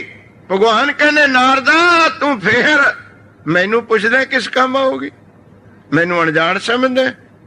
ਮੈਂ ਉਸ ਧਰਤੀ ਤੋਂ ਵੀ ਕੰਮ ਲੈਣਾ, ਉੱਥੇ ਵੀ ਭੇਜੂੰਗਾ। ਹੁਣ ਸੁਣੋ ਬਾਣੀ ਦੀ ਤੁਕ, ਜਿੱਥੇ ਸਭ ਕੁਝ ਲਿਖਿਆ ਹੋਇਆ, ਪੜ੍ਹੀ ਤੁਸੀਂ ਬਹੁਤ ਵਾਰ ਹੋਣੀ ਹੈ। ਉਹ ਉੱਥੇ ਕਿਹਨੂੰ ਭੇਜੇਗਾ? ਉੱਥੇ ਤਾਂ ਮਿੱਟੀ ਵੀ ਨਹੀਂ ਹੈ, ਪਾਣੀ ਵੀ ਨਹੀਂ ਹੈ, ਕਿਹਨੂੰ ਭੇਜੇਗਾ? ਕੋਈ ਰਹਿ ਨਹੀਂ ਸਕਦਾ ਪੱਥਰ। ਮਹਾਰਾਜ ਕਹਿੰਦੇ ਅਗਨ ਬਿੰਬ ਪਵਨ ਕੀ ਬਾਣੀ, ਤੀਨ ਨਾਮ ਕੇ 10। ਇਹ ਤਿੰਨ ਚੀਜ਼ਾਂ ਮੇਨ ਨੇ ਆਪਣੇ ਸਰੀਰ ਵਿੱਚ, ਹਵਾ, ਪਾਣੀ ਤੇ ਅਗਨੀ। ਇਹ ਤਿੰਨ ਚੀਜ਼ਾਂ ਜਿਹੜੇ ਤੱਤ ਨੇ, ਮੇਨ ਮਾਸਟਰ ਤੱਤ ਨੇ ਸਾਡੇ ਸਰੀਰ ਵਿੱਚ। ਗੁਰਸਿੱਖ ਪਿਆਰਿਓ, ਗਾਹਾਂ ਲਈ ਤੋਂ ਕੌਣ ਸੁਣੋ, ਇਹ ਮਨੁੱਖ ਦੇਹੀ ਦੇਤੀ ਵਾਹਿਗੁਰੂ ਨੇ ਤੱਤ ਮਿਲਾ ਕੇ। ਪਰ ਤੇ ਤਸਕਰ ਜੋ ਨਾਮ ਨਾ ਲੇਵੇ, ਵਾਸੈ ਕੋਟ 85। ਨੋਟ ਕਰਿਓ, 50ਵਾਂ ਕੋਟ 85। ਜਿਹੜਾ ਤੂੰ ਲੁਕੋ ਕੇ ਰੱਖੇ ਨਾ, ਪੱਥਰ ਦਾ ਬਣਿਆ। ਹੁਣ ਜਿਹੜੇ ਮਨੁੱਖ ਜਨਮ ਨੂੰ ਪਾ ਕੇ ਨਾਮ ਨਹੀਂ ਜਪਣਗੇ, ਉਹਨਾਂ ਨੂੰ ਉੱਥੇ ਭੇਜੂਗਾ। ਕੋ ਸਤਨਾਮ ਵੇ ਗੁਰੂ ਗ੍ਰੰਥ ਸਾਹਿਬ ਦਾ ਹੁਕਮ। ਤੇ ਤਸਕਰ, ਤਸਕਰ ਦਾ ਕੀ ਅਰਥ ਹੈ? ਇੱਕ ਹੁੰਦਾ ਚੋਰ। ਚੋਰ ਕੌਣ ਹੁੰਦਾ? ਜਿਹੜਾ ਲੁਕ ਕੇ ਸੁੱਤੇ ਪਏ ਦੀ ਚੀਜ਼ ਚੱਕੇ, ਮਾਲਕ ਦੇਖਦਾ ਨਾ ਹੋਵੇ, ਉਹ ਜਦੋਂ ਚੀਜ਼ ਚੱਕ ਲੈ ਜਾਵੇ ਨਾ, ਉਹ ਹੁੰਦੀ ਹੈ ਚੋਰੀ। ਜਾਗਦੇ ਦੀ, ਤੁਰਦੇ ਫਿਰਦੇ ਦਾ ਬਟੂਆ ਕੱਢੇ, ਦੇਖਦੇ ਦੀ ਗਹਿਣਾ ਤਾਰੇ, ਉਹ ਹੁੰਦਾ ਠੱਗ। ਉਹ ਠੱਗ ਕਦੇ ਵੀ ਸੁੱਤੇ ਪਏ ਨਾਲ ਠੱਗੀ ਨਹੀਂ ਕਰਦਾ ਹੁੰਦਾ। ਚੋਰ ਕਦੇ ਜਾਗਦੇ ਦੀ ਚੀਜ਼ ਨਹੀਂ ਚੱਕਦਾ ਹੁੰਦਾ। ਠੱਗ ਐਨ ਜਾਗਦਿਆਂ ਦੀ, ਦੇਖਦਿਆਂ ਦੀ, ਉਹ ਹੁੰਦਾ ਠੱਗ। 100 ਚੋਰ ਇਕੱਠਾ ਹੋਵੇ, ਉਹਦਾ ਬਣਦਾ ਇੱਕ ਠੱਗ। ਤੇ 100 ਠੱਗ ਇਕੱਠਾ ਹੋਵੇ, ਉਹਦਾ ਬਣਦਾ ਇੱਕ ਤਸਕਰ, ਜਿਹਦਾ ਇੱਥੇ ਨਾਂ ਹੈ ਤਸਕਰ। ਤੇ ਤਸਕਰ, ਤਸਕਰ ਕੌਣ ਹੁੰਦਾ? ਨਾ ਸੁੱਤੇ ਪਏ ਦੀ ਚੱਕਣੀ ਪਵੇ, ਨਾ ਜਾਗਦੇ ਦੀ ਜੇਬ ਕੱਟਣੀ ਪਵੇ। ਗੱਲੇ ਐਸੇ ਕਰੂਗਾ ਅਗਲਾ ਆਪੇ ਫੜਾ ਜਾਵੇ। ਅੱਜ ਕੇ ਆਖੋ ਸਤਨਾਮ, ਉਹ ਹੁੰਦਾ ਤਸਕਰ। ਤੈਨੂੰ ਚੋਰੀ ਕਰਨੀ ਨਾ ਪਵੇ, ਠੱਗੀ ਕਰਨੀ ਨਾ ਪਵੇ, ਗੱਲੇ ਐਸੀ ਕਰ ਮੈਂ ਆਪੇ ਬਟੂਆ। ਕਈ ਤੁਹਾਡੇ ਰਿਸ਼ਤੇਦਾਰ ਵੀ ਫਸੇ ਹੋਣੇ ਹੈ। ਐਨ ਕੰਪਨੀਆਂ ਖੋਲ ਲੀਆਂ, ਕਹਿੰਦੇ ਅੱਜ ਦੇ ਦਿਓ 7ਵੇਂ ਨੂੰ ਦੁੱਗਣੇ ਲੈ ਜਾਓ, 15ਵੇਂ ਨੂੰ। ਜ਼ਮੀਨਾਂ ਵੇਚ ਕੇ ਮੁੰਦੀਆਂ ਕੜੇ ਦੇ ਤੇ, ਨਾ ਉਹ ਚੋਰ ਤੇ ਨਾ ਉਹ ਠੱਗ ਤੇ, ਉਹਨਾਂ ਕੋਲ ਆਪ ਦੇ ਕੇ ਆਏ ਤੇ। ਅੱਜ ਕੇ ਕੋ ਸਤਨਾਮ, ਉਹਨੂੰ ਚੱਕਣੀ ਨਹੀਂ ਪਈ। ਉਹ ਹੁੰਦਾ ਤਸਕਰ। ਤਸਕਰ ਪਤਾ ਕੌਣ ਹੁੰਦਾ? ਹੈਡ ਆਫ ਦਾ ਚੋਰ ਡਿਪਾਰਟਮੈਂਟ। ਹਰ ਇੱਕ ਮਹਿਕਮੇ ਦਾ ਹੈਡ ਹੁੰਦਾ ਨਾ। ਇਹ ਚੋਰਾਂ ਦੇ ਮਹਿਕਮੇ ਦਾ ਜਿਹੜਾ ਹੈਡ ਹੋਵੇ ਨਾ, ਉਹਦਾ ਨਾਮ ਤਸਕਰ ਹੈ। ਤੋਂ ਵੱਧ ਕੋਈ ਚੋਰ ਹੁੰਦਾ ਹੀ ਨਹੀਂ। 100 ਚੋਰ ਦਾ ਇੱਕ ਠੱਗ, 100 ਠੱਗ ਦਾ ਇੱਕ ਤਸਕਰ। ਲਓ ਹੁਣ ਸੁਣ ਲੋ, ਨਾਰਦ ਦੀ ਲੁਕੋਈ ਹੋਈ ਧਰਤੀ। ਵਾਹਿਗੁਰੂ ਨੂੰ ਸਾਥ ਨਹੀਂ ਸਮਝਿਆ, ਬੇਅੰਤ ਦਾ ਅੰਤ ਪਾਉਣ ਨੂੰ ਫਿਰਦਾ ਸੀ। ਮਹਾਰਾਜ ਅਕਾਲ ਪੁਰਖ ਕਹਿੰਦੇ ਨਾਰਦ, ਸਭ ਤੋਂ ਵੱਡਾ ਚੋਰ ਕੌਣ ਹੈ ਦੁਨੀਆ ਵਿੱਚ? ਜੋ ਰੱਬ ਨੂੰ ਭੁੱਲਿਆ ਹੋਇਆ। ਇਹ ਸਾਡੇ ਖਾਤਰ ਨੇ ਗੱਲਾਂ। ਤੇ ਤਸਕਰ ਜੋ ਨਾਮ ਨਾ ਲੇਵੇ। ਸਭ ਤੋਂ ਵੱਡਾ ਚੋਰ ਗੁਰੂ ਗ੍ਰੰਥ ਸਾਹਿਬ ਵਿੱਚ ਕੌਣ ਹੈ? ਜੋ ਵਾਹਿਗੁਰੂ ਦਾ ਨਾਮ ਨਹੀਂ ਜਪਦਾ। ਇਹ ਬਾਣੀ ਨੂੰ ਝੂਠਾ ਕਰਨ ਵਾਲਾ ਨਹੀਂ ਕੋਈ ਜੰਮਿਆ। ਜੋ ਲਿਖਤਾ ਸੋ ਲਿਖਤ। ਸਭ ਤੋਂ ਵੱਡਾ ਚੋਰ ਜੋ ਰੱਬ ਤੋਂ ਭੁੱਲੇ। ਤੇ ਉਹਦਾ ਕੀ ਹਾਲ ਹੈ? ਉਸ ਧਰਤੀ ਤੇ ਉਹਦਾ ਵਾਸਾ ਹੋਣਾ। ਤੇ ਤਸਕਰ ਜੋ ਨਾਮ ਨਾ ਲੇਵੇ, ਵਾਸੈ ਕੋਟ 50। 49 ਕੋਟ ਤਾਂ ਦੱਸਦੀ ਸੀ ਰੱਬ ਨੂੰ, ਉਹ 50ਵਾਂ ਕੋਟ ਲੁਕੋ ਕੇ ਰੱਖਿਆ ਸੀ। ਪੱਥਰ ਦਾ ਜੜ ਉੱਥੇ ਫਿਰ ਕਿਹੜੀ ਜੂਨੀ ਰਹੂਗੀ? ਹੁਣ ਤੁਸੀਂ ਖਿਆਲ ਕਰ ਲਓ। ਨਾ ਪਾਣੀ ਹੋਵੇ ਨਾ ਮਿੱਟੀ ਹੋਵੇ, ਉੱਥੇ ਇੱਕੋ ਇੱਕ ਜੂਨੀ ਹੈ, ਸੱਪ ਦੀ। ਗੁਰਮੁਖ ਪਿਆਰਿਓ, ਸੱਪ ਦੀ ਜੂਨੀ। ਦੇਖੋ ਜਿਹੜੀ ਹਵਾ ਹੈ ਨਾ, ਉਹ ਤਾਂ ਹਰ ਇੱਕ ਜਗ੍ਹਾ ਹੋਊਗੀ, ਪਾਣੀ ਮਿੱਟੀ ਹੋਵੇ ਨਾ ਹੋਵੇ। ਹਵਾ ਤਾਂ ਆਕਾਸ਼ ਘਟਾਕਾਸ਼ ਸਾਰੇ ਤੋਂ ਭਰੀ ਵੀ ਹੈ। ਇਹਦੀ ਕੁਆਲਿਟੀ ਬਦਲ ਸਕਦੀ ਹੈ। ਕਿਤੇ ਆਕਸੀਜਨ ਘੱਟ ਹੁੰਦੀ ਹੈ, ਕਿਤੇ ਹਾਈਡਰੋਜਨ ਜ਼ਿਆਦਾ ਹੁੰਦੀ ਹੈ। ਪਰ ਇਹ ਬ੍ਰਹਿਮੰਡ ਖਾਲੀ ਰਹਿ ਨਹੀਂ ਸਕਦਾ। ਬਾਬਰੋਲ ਇਹ ਹਨੇਰੀਆਂ ਕਿਉਂ ਚੱਲਦੀਆਂ ਨੇ? ਇੱਕ ਪਾਸੇ ਟੈਂਪਰੇਚਰ ਘਟ ਜਾਂਦਾ ਹੈ, ਵੱਧ ਜਾਂਦਾ ਹੈ, ਉੱਥੋਂ ਦੀ ਹਵਾ ਉੱਪਰ ਨੂੰ ਜਾਂਦੀ ਹੈ। ਉਹਦੀ ਥਾਂ ਮਾਪਣ ਲੈਣ ਖਾਤਰ ਜਿਹੜੇ ਤੇਜ਼ ਰਫ਼ਤਾਰ ਹਵਾ ਚੱਲਦੀ ਹੈ, ਉਹਨੂੰ ਆਪਾਂ ਹਨੇਰੀ ਆਉਣੀ ਕਹਿੰਦੇ, ਤੂਫਾਨ ਕਹਿੰਦੇ। ਤੁਸੀਂ ਏਟ ਲੰਗਰ ਵਿੱਚ ਇੱਕ ਤਜਰਬਾ ਕਰ ਲਿਓ।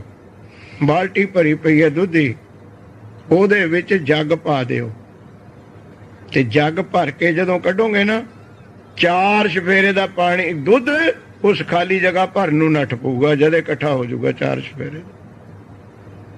ਕਦੇ ਵੀ ਨਹੀਂ। ਟੋਬੇ 'ਚ ਦੇਖ ਲਿਓ ਘੜਾ ਭਰ ਕੇ, ਜਿੱਥੇ ਜਿੰਨੀ ਚੀਜ਼ ਖਾਲੀ ਹੋਈ ਹੈ, ਸਪੇਸ ਕਦੇ ਖਾਲੀ ਨਹੀਂ ਵਾਹਿਗੁਰੂ ਨੇ ਛੱਡਿਆ। ਇਹ ਤਾਂ ਅਸੀਂ ਖਾਲੀ ਫਿਰਦੇ ਕਿ ਉਹਦੇ ਦਿੱਤੀਆਂ ਦਾਤਾਂ ਯਾਦ ਹੀ ਨਹੀਂ ਹੈ। ਅੱਜ ਕੇ ਆਖੋ ਸਤਿਨਾਮ। ਖਾਲੀ ਰੱਖਣਾ ਤਾਂ ਗੱਲੇ ਨਹੀਂ ਹੈ। ਖਾਲੀ ਥੋੜੀ ਜਿਹੀ ਹਵਾ ਗਰਮ ਹੋ ਕੇ ਟੈਂਪਰੇਚਰ ਉੱਪਰ ਨੂੰ ਗਈ, ਦੂਜੇ ਪਾਸੇ ਤੋਂ ਜਦੇ ਨਿਠਾ ਦਿੰਦਾ, ਜਾਓ ਉੱਥੇ ਖਾਲੀ ਹੋ ਗਈ, ਭਰ ਦੋ ਉਹਨੂੰ। ਤੇ ਗੁਰਸਿੱਖ ਪਿਆਰਿਓ, ਹਵਾ ਹਰ ਜਗ੍ਹਾ ਹੈ, ਮਿੱਟੀ ਹੋਵੇ ਪਾਣੀ ਹੋਵੇ ਨਾ ਹੋਵੇ। ਤੇ ਜਿਹੜਾ ਸੱਪ ਹੈ ਨਾ, ਤੁਸੀਂ ਪੜ੍ਹੇ ਲਿਖੇ ਬੈਠੇ ਹੋ, ਸ਼ਾਇਦ ਤੁਸੀਂ ਹੈਰਾਨ ਹੋਵੋਗੇ ਕਿ ਸੱਪ ਨੂੰ ਸਾਰੀ ਜ਼ਿੰਦਗੀ ਪਾਣੀ ਦੀ ਲੋੜ ਨਹੀਂ। ਪੜ੍ਹਿਆ ਕਿਸੇ ਗ੍ਰੰਥ ਵਿੱਚ? ਸੱਪ ਨੂੰ ਤਾਂ ਜ਼ਿੰਦਗੀ ਪਾਣੀ ਦੀ ਲੋੜ ਨਹੀਂ, ਤੇ ਮੱਛੀ ਨੂੰ ਤਾਂ ਜ਼ਿੰਦਗੀ ਹਵਾ ਦੀ ਲੋੜ ਨਹੀਂ। ਤੇ ਤੁਹਾਡੇ ਸਾਹਮਣੇ ਹਵਾ ਦੀ ਲੋੜ ਹੀ ਨਹੀਂ। ਬਾਕੀ ਕੋਈ ਜੀਵ ਨਹੀਂ ਜਿਹੜਾ ਹਵਾ ਤੋਂ ਬਿਨਾਂ ਬਚ ਸਕੇ। ਕਈ ਜੀਵ ਐਸੇ ਨੇ ਜਿਨ੍ਹਾਂ ਦੇ ਡਿਊਲ ਸਰਕਟ ਲਾਏ ਨੇ ਮਹਾਰਾਜ ਨੇ। ਜਿਵੇਂ ਆਪਣਾ ਸਿੰਗਲ ਹੈ ਫੰਕਸ਼ਨ, ਸਾਹ ਅੰਦਰ ਜਾਂਦਾ ਹੈ ਤਾਂ ਜਨਰੇਟਰ ਚੱਲਦਾ, ਬਲੈਡਰ ਫੁੱਲਦਾ ਤੇ ਘਟਦਾ। ਸਾਹ ਨਾਲ ਚੱਲ ਰਿਹਾ ਆਪਣਾ ਜਿਹੜਾ ਸਰਕਲ ਹੈ, ਬਲੱਡ ਸਰਕਲ ਹੈ, ਉਹ ਹਵਾ ਨਾਲ ਚੱਲ ਰਿਹਾ। ਮੱਛੀ ਦਾ ਇਹ ਪਾਣੀ ਨਾਲ ਚੱਲ ਰਿਹਾ। ਤੇ ਸੱਪ ਦਾ ਭਾਈ ਹਵਾ ਤਾਂ ਉਹਨੂੰ ਮਿਲੇ ਰਹੀ ਹੈ, ਹਰ ਇੱਕ ਜਗ੍ਹਾ ਵਿਆਪਕ, ਉਹਨੂੰ ਪਾਣੀ ਦੀ ਕਿਉਂ ਲੋੜ ਨਹੀਂ। ਸੱਪ ਦੇ ਦਿਲ ਵਿੱਚ ਜਿਹੜੀ ਜ਼ਹਿਰ ਹੈ ਨਾ, ਸਿਲਵਰ ਨਾਈਟ੍ਰੇਟ, ਬਹੁਤ ਸਟਰੋਂਗ ਪੋਇਜ਼ਨ ਹੁੰਦੀ ਹੈ। ਉਹ ਜਿਹੜੀ ਸੱਪ ਦੇ ਮੂੰਹ ਵਿੱਚ ਵਾਹਿਗੁਰੂ ਨੇ ਜ਼ਹਿਰ ਪਾਈ ਹੈ ਨਾ, ਉਹ ਕਦੇ ਵੀ ਨਾ ਸਮਝੋ ਲੋਕਾਂ ਨੂੰ ਮਾਰਨ ਨੂੰ ਪਾਈ ਹੈ। ਸੱਪ ਦੀ ਕੋਈ ਤਸੀਰ ਨਹੀਂ ਕਿਸੇ ਨੂੰ ਮਾਰਨ ਖਾਤਰ ਕੱਟੇ। ਜੀਵ ਦਾ ਕੱਟਣਾ ਸੁਭਾਅ ਹੈ। ਤੋਤੇ ਨੂੰ ਛੇੜੋ ਉਹ ਵੀ ਡੰਗ ਮਾਰੂ, ਕੀੜੀ ਵੀ ਚੜ ਕੇ ਡੰਗ ਮਾਰਦੀ ਹੈ। ਜੇ ਕਬੂਤਰ ਨੂੰ ਫੜੋ ਉਹ ਵੀ ਚੁੰਝ ਮਾਰੂਗਾ, ਕੁੱਤੇ ਨੂੰ ਛੇੜੋ ਉਹ ਵੀ ਚੁੰਝ ਮਾਰੂਗਾ, ਪਸ਼ੂ ਨੂੰ ਛੇੜੋ ਸਿੰਗ ਮਾਰੂਗਾ। ਇਹ ਨੇਚਰ ਹੈ ਜੀਵਾਂ ਦੀ। ਸੱਪ ਨੂੰ ਕੋਈ ਪਤਾ ਨਹੀਂ ਮੇਰੇ ਕੱਟਣ ਖਾਤਰੇ ਮਰ ਜਾਊਗਾ, ਨਾ ਨਾ ਨਾ, ਕਿਉਂਕਿ ਜ਼ਹਿਰ ਉਹਨੇ ਲੋਕਾਂ ਨੂੰ ਮਾਰਨ ਨੂੰ ਨਹੀਂ ਰੱਬ ਨੇ ਦਿੱਤੀ। ਦੇਖੋ ਕਿੰਨਾ ਸਾਇੰਟੀਫਿਕ ਹੈ ਵਾਹਿਗੁਰੂ, ਕਿੰਨੀ ਸਾਇੰਸ ਹੈ। ਉਹ ਜਿਹੜੀ ਜ਼ਹਿਰ ਪਾਈ ਹੈ ਨਾ, ਤਾਲੂਏ ਵਿੱਚ ਹੁੰਦੀ ਹੈ, ਜੀਭ ਵਿੱਚ ਕਦੇ ਜ਼ਹਿਰ ਨਹੀਂ ਹੁੰਦੀ। ਇੱਕ ਛਾਲਾ ਹੁੰਦਾ, ਇੱਕ ਖਾਨਾ ਬਣਿਆ ਵਾ ਸੱਪ ਦੇ ਤਾਲੂਏ 'ਚ। ਜਦੋਂ ਡੰਗ ਮਾਰਦਾ ਉਹਦੇ ਦੰਦ ਵਾਹਿਗੁਰੂ ਨੇ ਬੇਰੀ ਦੇ ਕੰਡਿਆਂ ਵਰਗੇ ਹੋਣੇ। ਤੁਸੀਂ ਦੇਖੇ ਉਹ ਤਾਂ ਬਥੇਰੀ ਵਾਰ ਹੈ, ਮੁੜਵੇਂ ਹੁੰਨੇ, ਜਿਵੇਂ ਅਲਸੇਸ਼ਨ ਕੁੱਤੇ ਦੇ ਹੁੰਨੇ, ਬਘਿਆੜ ਦੇ ਹੁੰਨੇ, ਮੁੜਵੇਂ ਦੰਦ। ਉਹ ਇੱਕ ਵਾਰ ਜ਼ੋਰ ਨਾਲ ਖੁੰਮ ਤਾਂ ਜਾਣੇ, ਪਰ ਉਹ ਬਾਹਰ ਨਹੀਂ ਫਿਰ ਨਿਕਲਦੇ। ਐਲਸੇਸ਼ਨ ਕੁੱਤਾ ਜਿਹਨੂੰ ਫੜ ਲਵੇ ਬਸ ਚੜਾਈ ਕਰਕੇ ਛੱਡਦਾ, ਫਿਰ ਉਹ ਮੁਗਿਆੜ, ਸ਼ੇਰ, ਮੁੜਵੇਂ ਦੰਦ ਹੁੰਦੇ। ਫਿਰ ਸੱਪ ਦੰਦ ਕੱਢਣ ਖਾਤਰ ਨਾ ਕਿ ਮੈਂ ਦੰਦ ਕੱਢ ਲਵਾਂ, ਉਲਟਾ ਹੁੰਦਾ ਹਮੇਸ਼ਾ। ਜੇ ਸਿੱਧਾ ਰਵੇ ਉਹਦੇ ਦੰਦ ਨਿਕਲ ਨਹੀਂ ਸਕਦੇ ਮਾਸ ਵਿੱਚੋਂ, ਉਹ ਕਰਵਟ ਖਾਊਗਾ ਜਦੇ ਹੀ। ਵਾਹਿਗੁਰੂ ਕਦੇ ਨਾ ਕਰੇ ਨਾ ਸੱਪ ਡੰਗ ਮਾਰੇ, ਉਹਨੂੰ ਉੱਥੋਂ ਹੀ ਫੜ ਲਓ, ਉਲਟਾ ਨਾ ਹੋਣ ਦਿਓ, ਕਦੇ ਵੀ ਜ਼ਹਿਰ ਨਹੀਂ ਚੜੂਗੀ, ਨੋਟ ਕਰ ਲਿਓ। ਕਿਉਂਕਿ ਜਦੋਂ ਨੇ ਉਲਟਾ ਹੋਣਾ ਨਾ, ਉਦੋਂ ਤਾਲੂਏ ਦੀ ਜ਼ਹਿਰ ਉੱਥੇ ਗਿਰਨੀ ਹੈ ਜਿੱਥੇ ਡੰਗ ਵੱਜਿਆ ਹੋਇਆ। ਡੰਗ ਵੱਜਿਆ ਉੱਥੇ ਖੂਨ ਨਿਕਲਿਆ, ਉਹ ਖੂਨ ਵਿੱਚ ਮਿਲਣੀ ਹੈ, ਤਾਂ ਤੁਹਾਡੇ ਜ਼ਹਿਰ ਚੜ੍ਹਨੀ ਹੈ, ਨਹੀਂ ਜ਼ਹਿਰ ਚੜ੍ਹੇ ਨਹੀਂ ਸਕਦੀ। ਕਿਉਂਕਿ ਉੱਥੇ ਖੂਨ ਚੱਲ ਪਿਆ ਨਾ, ਜ਼ਖਮ ਹੋ ਗਿਆ। ਜੇ ਆਪਣੀ ਇਸ ਚਮੜੀ ਤੇ ਸੱਪ ਦੀ ਜ਼ਹਿਰ ਕਿੰਨੀ ਮਰਜ਼ੀ ਕਰੀ ਜਾਓ, ਤੁਹਾਨੂੰ ਅਸਰ ਨਹੀਂ ਕਰੂਗੀ। ਜਿੰਨੀ ਵੀ ਪੋਇਜ਼ਨ ਹੈ ਉਹ ਤਾਂ ਅਸਰ ਕਰੂਗੀ ਜੇ ਬਲੱਡ ਤੱਕ ਜਾਊਗੀ। ਉਹਦੇ ਦੰਦਾਂ ਨੇ ਜ਼ਖਮ ਕਰਤਾ, ਦੰਦ ਕੱਢਣ ਖਾਤਰ ਸੱਪ ਉਲਟਦਾ ਹੈ। ਜਦੋਂ ਉਲਟਦਾ ਹੈ ਤੇ ਉਹ ਜਿਹੜੀ ਬਹੁਤ ਵੱਡੀ ਪੋਇਜ਼ਨ ਹੈ ਉਹ ਉੱਥੇ ਉੱਪਰ ਗਿਰ ਜਾਂਦੀ ਹੈ ਜ਼ਖਮ ਦੇ। ਇਹ ਚੜ੍ਹਦੀ ਹੈ ਭਾਈ ਜ਼ਹਿਰ, ਪਰ ਉਹ ਜ਼ਹਿਰ ਮਾਰਨ ਖਾਤਰ ਨਹੀਂ ਦਿੱਤੀ। ਸੱਪ ਕਦੇ ਵੀ ਜਾਣ ਕੇ ਕਦੇ ਨਹੀਂ ਕਿਸੇ ਨੂੰ ਕੱਟੂਗਾ, ਫਸਿਆ ਹੋਇਆ ਕੱਟੂਗਾ। ਪੈਰ ਧਰੋ ਜੇ ਉਹਨੂੰ ਘੇਰੀਏ, ਛੇੜੀਏ ਤਾਂ ਡੰਗ ਮਾਰੂਗਾ। ਛੇੜੋ ਕਿਸੇ ਵੀ ਜਾਨਵਰ ਨੂੰ, ਛੇੜੋ ਨੇ ਡੰਗ ਮਾਰਨਾ ਹੀ ਹੈ। ਤੇ ਗੁਰਸਿੱਖ ਪਿਆਰਿਓ, ਉਹਦੇ ਅੰਦਰ ਜਿਹੜੀ ਜ਼ਹਿਰ ਪਾਈ ਹੈ ਵਾਹਿਗੁਰੂ ਨੇ, ਉਹ ਇੱਕ ਸਾਲਟ ਹੈ। ਕਿਸੇ ਡਾਕਟਰ ਤੋਂ ਪੁੱਛ ਲਿਓ, ਸਾਇੰਸਦਾਨ ਤੋਂ, ਕੈਮਿਸਟਰੀ ਵਾਲੇ ਤੋਂ ਪੁੱਛ ਲਿਓ, ਉਹ ਐਸੀ ਜ਼ਹਿਰ ਹੈ। ਜਦ ਸੱਪ ਸਾਹ ਲੈਂਦਾ ਹੈ ਨਾ, ਜਦ ਹਵਾ ਉਸ ਜ਼ਹਿਰ ਨੂੰ ਲੱਗਦੀ ਹੈ, ਨਾਲ ਦੀ ਨਾਲ ਪਾਣੀ ਹੋਈ ਜਾਂਦਾ ਹੈ। ਅੱਜ ਕਹੇ ਆਖੋ ਸਤਨਾਮ। ਦੇਖੋ ਕਿੰਨੀ ਸਾਇੰਸ ਬਣਾਈ ਹੈ। ਉਹ ਸਾਲਟ ਹੈ ਨਾ ਜਿਹੜਾ ਜ਼ਹਿਰ ਸੱਪ ਦੇ ਮੂੰਹ ਵਿੱਚ, ਉਹਨੂੰ ਹਵਾ ਲੱਗੀ ਨਹੀਂ ਤੇ ਪਾਣੀ ਬਣਿਆ ਨਹੀਂ। ਇਹ ਤਾਂ ਤੁਹਾਨੂੰ ਮੇਰੇ ਕਹਿਣ ਦੀ ਲੋੜ ਨਹੀਂ, ਮੇਰੇ ਨਾਲ ਜ਼ਿਆਦਾ ਪੜ੍ਹਿਓ। ਪਾਣੀ ਤੇ ਹਵਾ ਇੱਕੋ ਹੈ। H2O = water. 2 ਹਿੱਸੇ ਹਾਈਡਰੋਜਨ, 1 ਹਿੱਸਾ ਆਕਸੀਜਨ। ਦੋਹਾਂ ਨੂੰ ਮਿਲਾ ਦਿਓ ਪਾਣੀ, ਤੇ ਦੋਹਾਂ ਪਾਣੀ ਨੂੰ ਤੋੜ ਲਓ, ਦੋਏ ਭਾਪ ਗੈਸ। ਉਹ ਰੱਬ ਨੇ ਉਹਨੂੰ ਜ਼ਹਿਰ ਤਾਂ ਦਿੱਤੀ ਹੈ ਕਿ ਪਾਣੀ ਤੋਂ ਬਿਨਾਂ ਕਿਉਂ ਦਿੱਤੀ ਹੈ ਤੁਹਾਨੂੰ ਪਤਾ ਹੈ? ਇਹ ਵੀ ਦੱਸਾਂ ਮੈਂ। ਰੱਬ ਨੂੰ ਪਤਾ ਤਾਂ ਇਹਨੂੰ ਵਿਚਾਰੇ ਨੂੰ ਨਲਕੇ ਤੇ ਕਿਹਨੇ ਜਾਣ ਦੇਣਾ ਹੈ? ਅੱਜ ਕਹੇ ਆਖੋ ਸਤਨਾਮ। ਇਹਨੂੰ ਕੌਣ ਖੂਹ ਤੇ ਪਾਣੀ ਪੀਣ ਦਊਗਾ? ਦੀ ਹੱਡੀਆਂ ਕਰ ਦੇਣਗੇ ਇਕੱਠੀਆਂ। ਦੇਖੋ ਕੈਸਾ ਵਾਹਿਗੁਰੂ ਦਿਆਲੂ। ਜੈਸਾ ਕੋਈ ਜੀਵ ਜਿੱਥੇ ਪੈਦਾ ਕੀਤਾ ਉਹ ਤੋਂ ਪਹਿਲਾਂ ਉਹਦਾ ਰਿਜ਼ਕ ਪੈਦਾ ਕਰ, ਉਹਨੂੰ ਪਾਣੀ ਪੀਣ ਦੀ ਲੋੜ ਹੀ ਨਹੀਂ। ਹਰ ਇੱਕ ਜੀਵ ਪਾਣੀ ਤੋਂ ਬਿਨਾਂ ਬਚ ਨਹੀਂ ਸਕਦਾ, ਉਹਨੂੰ ਲੋੜ ਹੀ ਨਹੀਂ। ਉਹ ਸਾਹ ਲੈਂਦਾ, ਨਾਲ ਦੀ ਨਾਲ ਉਹ ਸਾਲਟ ਉਹਦਾ ਪਾਣੀ ਬਣਾਈ ਜਾਂਦਾ। ਨਾਲੇ ਹਵਾ ਦਾ ਕੰਮ ਮਿਲ ਗਿਆ, ਨਾਲੇ ਪਾਣੀ ਮਿਲ ਗਿਆ। ਉਹਦੀ ਖੁਰਾਕ ਰੋਟੀ ਕਿੱਥੇ ਪੈਦਾ ਕੀਤੀ ਹੈ ਵਾਹਿਗੁਰੂ ਨੇ? ਕਿਸੇ ਸੱਪ ਨੂੰ ਖੱਡ ਤੋਂ ਬਾਹਰ ਰੋਟੀ ਖਾਣ ਨਹੀਂ ਜਾਣਾ ਪੈਂਦਾ। ਕੋਈ ਲੋੜ ਨਹੀਂ ਉਹਨੂੰ ਤੁਹਾਡੇ ਦਾਣਿਆਂ ਦੀ, ਦੁੱਧ ਦੀ, ਰੋਟੀਆਂ ਦੀ। ਉਹਦਾ ਆਹਾਰ ਹੀ ਵਾਹਿਗੁਰੂ ਨੇ ਮਿੱਟੀ ਬਣਾਇਆ। ਭਰਥਰੀ ਨੂੰ ਪੜੋ, सांपों का आहार ब्यार, ब्यार नाम मिट्टी, नागों का आहार ब्यार, मिट्टी ओदा ही खुराक बनाती। ਉਹ ਹੈ ਸਾਰੇ ਹੈਗੀ ਧਰਤੀ ਤੇ, ਉਸ ਖਿੱਤੇ ਵਿੱਚ ਨਹੀਂ। ਉਹ ਵੀ ਤੁਹਾਨੂੰ ਬੇਨਤੀ ਕਰਦੇ ਆ, ਬਾਣੀ ਵਿੱਚ ਕਿੱਥੋਂ ਜਾਂਦੀ ਹੈ ਮਿੱਟੀ। ਹੁਣ ਜਿਹੜੀ ਮਿੱਟੀ ਹੈ ਉਹਦਾ ਆਹਾਰ ਬਣਾਤਾ, ਜਿੱਥੇ ਬੈਠੇਗਾ ਉੱਥੇ ਹੈਗੀ ਛਕਲੇ ਕਰ।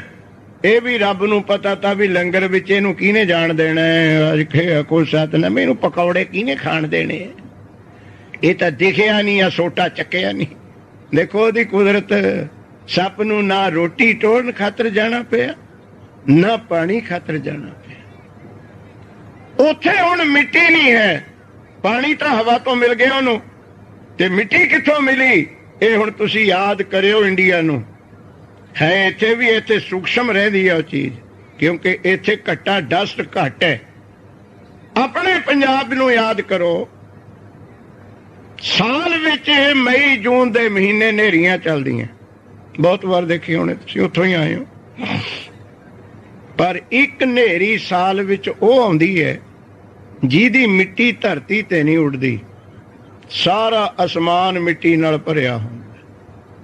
ਯਾਦ ਹੋਣਾ ਤੁਹਾਡੇ, ਧਰਤੀ ਤੇ ਨਾਰਮਲ ਹੈ, ਅਸਮਾਨ ਮਿੱਟੀ ਦੇ ਨਾਲ ਭਰਿਆ, ਪੀਲਾ ਹੀ ਪੀਲਾ ਦਿਖੂਗਾ ਅਸਮਾਨ। ਮਿੱਟੀ ਹੇਠ ਬਿਲਕੁਲ ਮਿੱਟੀ ਨਹੀਂ ਹੋਊਗੀ ਹਵਾ 'ਚ। ਉਹ ਗੁਰਮੁਖ ਪਿਆਰਿਓ, ਸਾਲ ਬਾਅਦ ਉਸ 50ਵੇਂ ਕੋਟ ਵਿੱਚ ਸੱਪ ਸਰਾਲਾਂ ਜਿਹੜੀਆਂ ਰਹਿਣੀਆਂ, ਜਿਨ੍ਹਾਂ ਦੀ ਖੁਰਾਕ ਮਿੱਟੀ ਹੈ, ਉਹ ਸਾਲ ਬਾਅਦ ਦੂਰੋਂ ਦੂਰੋਂ ਚੱਕ ਕੇ ਵਾਹਿਗੁਰੂ ਉੱਥੇ ਮਿੱਟੀ ਗੇਰਦਾ ਹੈ। ਅੱਜ ਕੇ ਆਖੋ ਸਤਿ, ਕਿਉਂਕਿ ਜਿੱਥੇ ਜੀਵ ਪੈਦਾ ਕੀਤਾ ਉਹਨੇ ਰੋਜੀ ਤਾਂ ਦੇਣੀ ਹੈ। ਕੈਦੀ ਨੂੰ ਵੀ ਰੋਟੀ ਮਿਲਦੀ ਹੈ, ਉਹ ਕੈਦ ਤਾਂ ਕਰਤੇ ਉੱਥੇ ਵੱਡੇ ਚੋਰ, ਪਰ ਰੋਟੀ ਤਾਂ ਉਹਨੂੰ ਵੀ ਮਿਲਦੀ ਹੈ ਜਿਹਨੂੰ ਫਾਂਸੀ ਦੀ ਸਜ਼ਾ ਹੋਵੇ, 20 ਸਾਲੀ ਹੋਵੇ। ਉਹਨਾਂ ਨੂੰ ਕੈਦੀ ਤਾਂ ਬਣਾਤਾ, ਤੁਸੀਂ ਨਾਮ ਨਹੀਂ ਜਪਿਆ, ਸੱਪ ਦੀ ਜੂਨੀ ਸਰਾਲਾਂ ਹਜ਼ਾਰਾਂ ਹਜ਼ਾਰਾਂ ਸਾਲ ਦੀਆਂ ਪਈਆਂ ਉੱਥੇ, ਪਰ ਰੋਟੀ ਉਹਨਾਂ ਨੂੰ ਖਵਾ ਦੇ ਨਾਲ ਚੱਕ ਕੇ ਮਿੱਟੀ ਸਾਲ ਬਾਅਦ ਵਾਹਿਗੁਰੂ ਘੇਰਦਾ। ਅਸਮਾਨ ਦੇ ਰਸਤੇ ਤੁਸੀਂ ਅੱਖਾਂ ਨਾਲ ਵੇਖੀ ਹੋਣੀ, ਹਨੇਰੀ ਹੋ, ਅਸਮਾਨ ਵਿੱਚ ਮਿੱਟੀ ਹੋ ਮਿੱਟੀ ਹੋਊਗੀ, ਧਰਤੀ ਕਲੀਅਰ ਹੋਊਗੀ। ਤੇ ਤਸਕਰ ਜੋ ਨਾਮ ਨ ਲੇਵੇ ਵਾਸੈ ਕੋਟ 50। ਉਹ ਮੁਨੀ ਵਿਚਾਰਾ ਨਾਰਦ ਭੁੱਲ ਗਿਆ, ਤੇ ਆਪਾਂ ਹੁਣ ਸੋਚੀਏ ਕੁਝ, ਇਹ ਆਪਣੇ ਖਾਤਰ ਨੇ।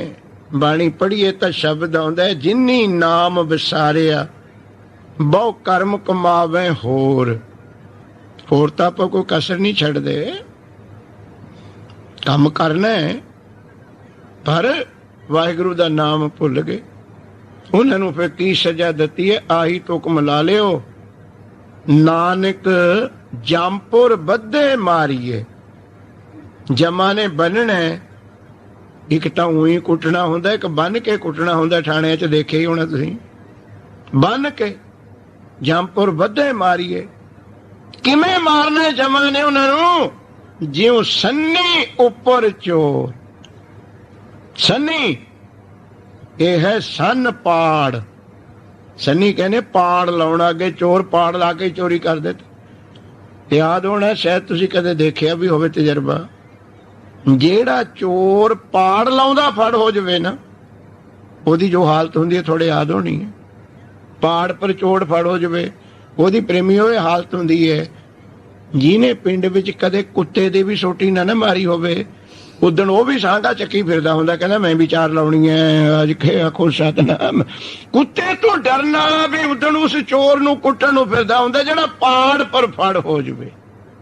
ਜਿਉਂ ਸੰਨੀ ਉੱਪਰ ਚੋਰ, ਜਿਉਂ ਤਸਕਰ ਦਰ ਸੰਨ। ਹਾਂ, ਇੱਥੇ ਸੱਸਾ ਉਧਰ ਇਲਾਜ ਨੇ ਸਾਡੇ ਪਾਠੀ ਦਰਸਾਨ। ਹਾਂ, ਪਾਠ ਕਰਨ ਵਾਲੇ ਵੀ ਵਿੱਚ ਬੈਠੇ ਨੇ ਪ੍ਰੇਮੀ। ਜਿਉਂ ਤਸਕਰ ਦਰ ਸੰਨ। ਹਾਂ, ਉਹ ਸੱਸਾ ਦੂਜੇ ਪਾਸੇ ਲਾਉਣਾ ਭਾਈ, ਸੰਨ ਲਾਉਂਦਾ ਤਸਕਰ ਫੜ ਹੋ ਜਾਵੇ। ਪਰ ਇੱਥੇ ਭੇਦ ਨਹੀਂ ਨਾ, ਉਹ ਦਰਸ ਕਹਿ ਦਿੰਦੇ ਆਪਾਂ ਨੂੰ, ਸੱਸਾ ਉਧਰ ਲਾਤਾ। ਨਾਲੇ ਇੱਥੇ ਤੱਕ ਜਾਣ ਦੀ ਵੀ ਕੀ ਲੋੜ ਹੈ, ਇੱਕੋ ਭਾਅ ਆਟੇ ਦਾਣੇ ਦਾ ਹੈ। ਅੱਜ ਕੇ ਆਖੋ ਸਤਨਾਮ। ਇਹ ਤਾਂ ਉਹੀ ਮਗਜ ਖਪਾਈ ਚਿੱਤਰ ਖਾਦੇ ਵੇ ਮੇਰੇ, ਤਾਂ ਇੱਧਰ ਨੂੰ ਮੈਂ ਤੁਰ ਪੈਂਦਾ। ਤੇ ਮੈਨੂੰ ਕਿਹੜਾ ਇੱਥੇ ਪਾਉਣ ਜ਼ਿਆਦਾ ਦੇ ਦੇਣੇ ਕਮੇਟੀ ਨੇ? ਚਾਹੇ ਦਰਸਾਨ ਜਾ ਕਰਿਆ ਆਉਂਦਾ, ਨਾਲੇ ਤੁਸੀਂ ਡਾਲਰ ਨੂੰ ਨਹੀਂ ਦੇ ਦੇਣੇ। ਤੇ ਅੱਜ ਕੇ ਆਖੋ ਸਤਨਾਮ। ਇਹਨੇ ਬਹੁਤ ਘਾਟਾ ਪਾਏ ਨਾ ਗੱਲਾਂ ਨੇ ਗੁਰਸਿੱਖ। ਜਿਉਂ ਤਸਕਰ ਦਰ ਸੰਨ। ਹਾਂ, ਸੰਨ ਲਾਉਂਦਾ ਹੋਇਆ ਪਹਾੜ ਤੇ ਫੜ ਹੋ ਜਾਵੇ। ਜਿਉਂ ਸੰਨੀ ਉੱਪਰ ਚੋਰ। ਬਸ ਹੁਣ ਤੁਹਾਡੇ ਚਰਨਾਂ 'ਚ ਬੇਨਤੀ ਹੈ, ਮਨੁੱਖ ਜਨਮ ਮਿਲਿਆ ਕਾਹਨੂੰ ਇਸ ਕਿਰਿਆ 'ਚ ਜਾਣਾ ਹੈ? ਆਪਾਂ ਨੇ ਕਹਿ ਲਿਆ ਕਰੋ ਕਦੇ 10 ਮਿੰਟ ਬੈਠ ਕੇ ਸਤਨਾਮ ਵਾਹਿਗੁਰੂ ਪੜ੍ਹ ਲਿਆ ਕਰੋ, ਜਪਜੀ ਸਾਹਿਬ। ਮਨੁੱਖ ਜਨਮ ਦੇਵਤੇ ਲੋਚਦੇ ਨੇ, ਸਜ਼ਾ ਇਹ ਮਿਲਣੀ ਹੈ ਸਭ ਤੋਂ ਵੱਡਾ ਚੋਰ ਉਹ ਜਿਹੜਾ ਰੱਬ ਨੂੰ ਭੁੱਲਿਆ। ਤੇ ਤਸਕਰ ਜੋ ਨਾਮ ਨਾ ਲੇਵੇ ਵਾਸੈ ਕੋਟ 50। ਉਹਦਾ ਉਸ 50ਵੇਂ ਕੋਟ ਵਿੱਚ ਵਾਸਾ ਹੋਣਾ, ਸੱਪਾਂ ਦੀ ਜੂਨੀ ਵਿੱਚ, ਸਰਾਣਾ, ਜਿੱਥੇ ਮਿੱਟੀ ਵੀ ਸਾਲ ਬਾਅਦ ਸਿੱਟਦਾ ਰੱਬ ਖਾਣ। ਤਪਦੀਆਂ ਨੇ ਉਹ, ਫਿਰ ਭੁੱਜਦੇ ਨੇ ਉੱਥੇ ਗੁਰਸਿੱਖ ਪਿਆਰਿਓ, ਕਿਉਂਕਿ ਪੱਥਰ ਦੀ ਤਸੀਰ ਹੈ। ਉਹ ਸਰਦੀ ਵਿੱਚ ਜਾਦੇ ਠੰਡਾ, ਗਰਮੀ ਵਿੱਚ ਜਾਦੇ ਗਰਮ, ਭੁੱਜ ਭੁੱਜ ਕੇ ਮਰਦੇ ਨੇ। ਉਹ ਕੌਣ ਹੈ? ਬੇਮੁਖ ਹੋਏ ਰਾਮ ਤੇ ਲੱਗਣ ਜਨਮ ਵਿਜੋਗ। ਖਿਨ ਮੈਂ ਕੌੜੇ ਹੋਏ ਗਏ ਜਿਤੜੇ। ਉਹ ਰੱਬ ਨੂੰ ਭੁੱਲਿਆ ਉੱਥੇ। ਆ ਨਾਰਦ ਮੁਨ ਅੰਤ ਨਾ ਪਾਵਤ ਦੇਵ ਸਭੈ ਮੁਨ। ਇੰਦਰ ਮਹਾ ਸ਼ਿਵ ਜੋਗ ਕਰੀ। ਮੁਨੀਆਂ ਦਾ ਬਚਨ ਆਇਆ, ਪਹਿਲਾ ਸ਼ਬਦ ਮੁਨ ਆਇਆ, ਜਿਸ ਕਰਕੇ ਵੱਡੇ ਮੁਨੀ ਦੀ ਵਿਚਾਰ ਉਹ ਵੀ ਨਹੀਂ ਅੰਤ ਪਾ ਸਕਿਆ। ਮੈਂ ਡਰ ਕੇ ਰਵਾਂ, ਭੈ ਵਿੱਚ ਰਵਾਂ, ਉਹ ਵੀ ਵੱਡਾ ਕਹਾਉਣ ਲੱਗ ਗਈ। ਹੁਣ ਰੱਬ ਦੇ ਕੰਮ ਨਹੀਂ ਮੇਥੋਂ ਬਿਨਾਂ ਹੁੰਦੇ। ਉੱਥੇ ਪੰਜਾਬ ਵਿੱਚ ਸਾਨੂੰ ਵੀ ਬਹੁਤ ਮਿਲਦੇ ਆ ਕਮੇਟੀਆਂ ਵਾਲੇ, ਮਿਲਦੇ ਤਾਂ ਇੱਥੇ ਵੀ ਆ ਕਿਤੇ ਕਿਤੇ। ਪਹਿਲਾਂ ਤਾਂ ਆ ਕੇ ਕਮੇਟੀ ਵਾਲੇ ਕਹਿਣਗੇ ਬਾਬਾ ਜੀ ਤੁਸੀਂ ਜੋ ਮਰਜ਼ੀ ਕਰੋ, ਦੀਵਾਨ ਦਿਓ, ਅਸੀਂ ਗੁਰਦੁਆਰਾ ਬਣਾਇਆ।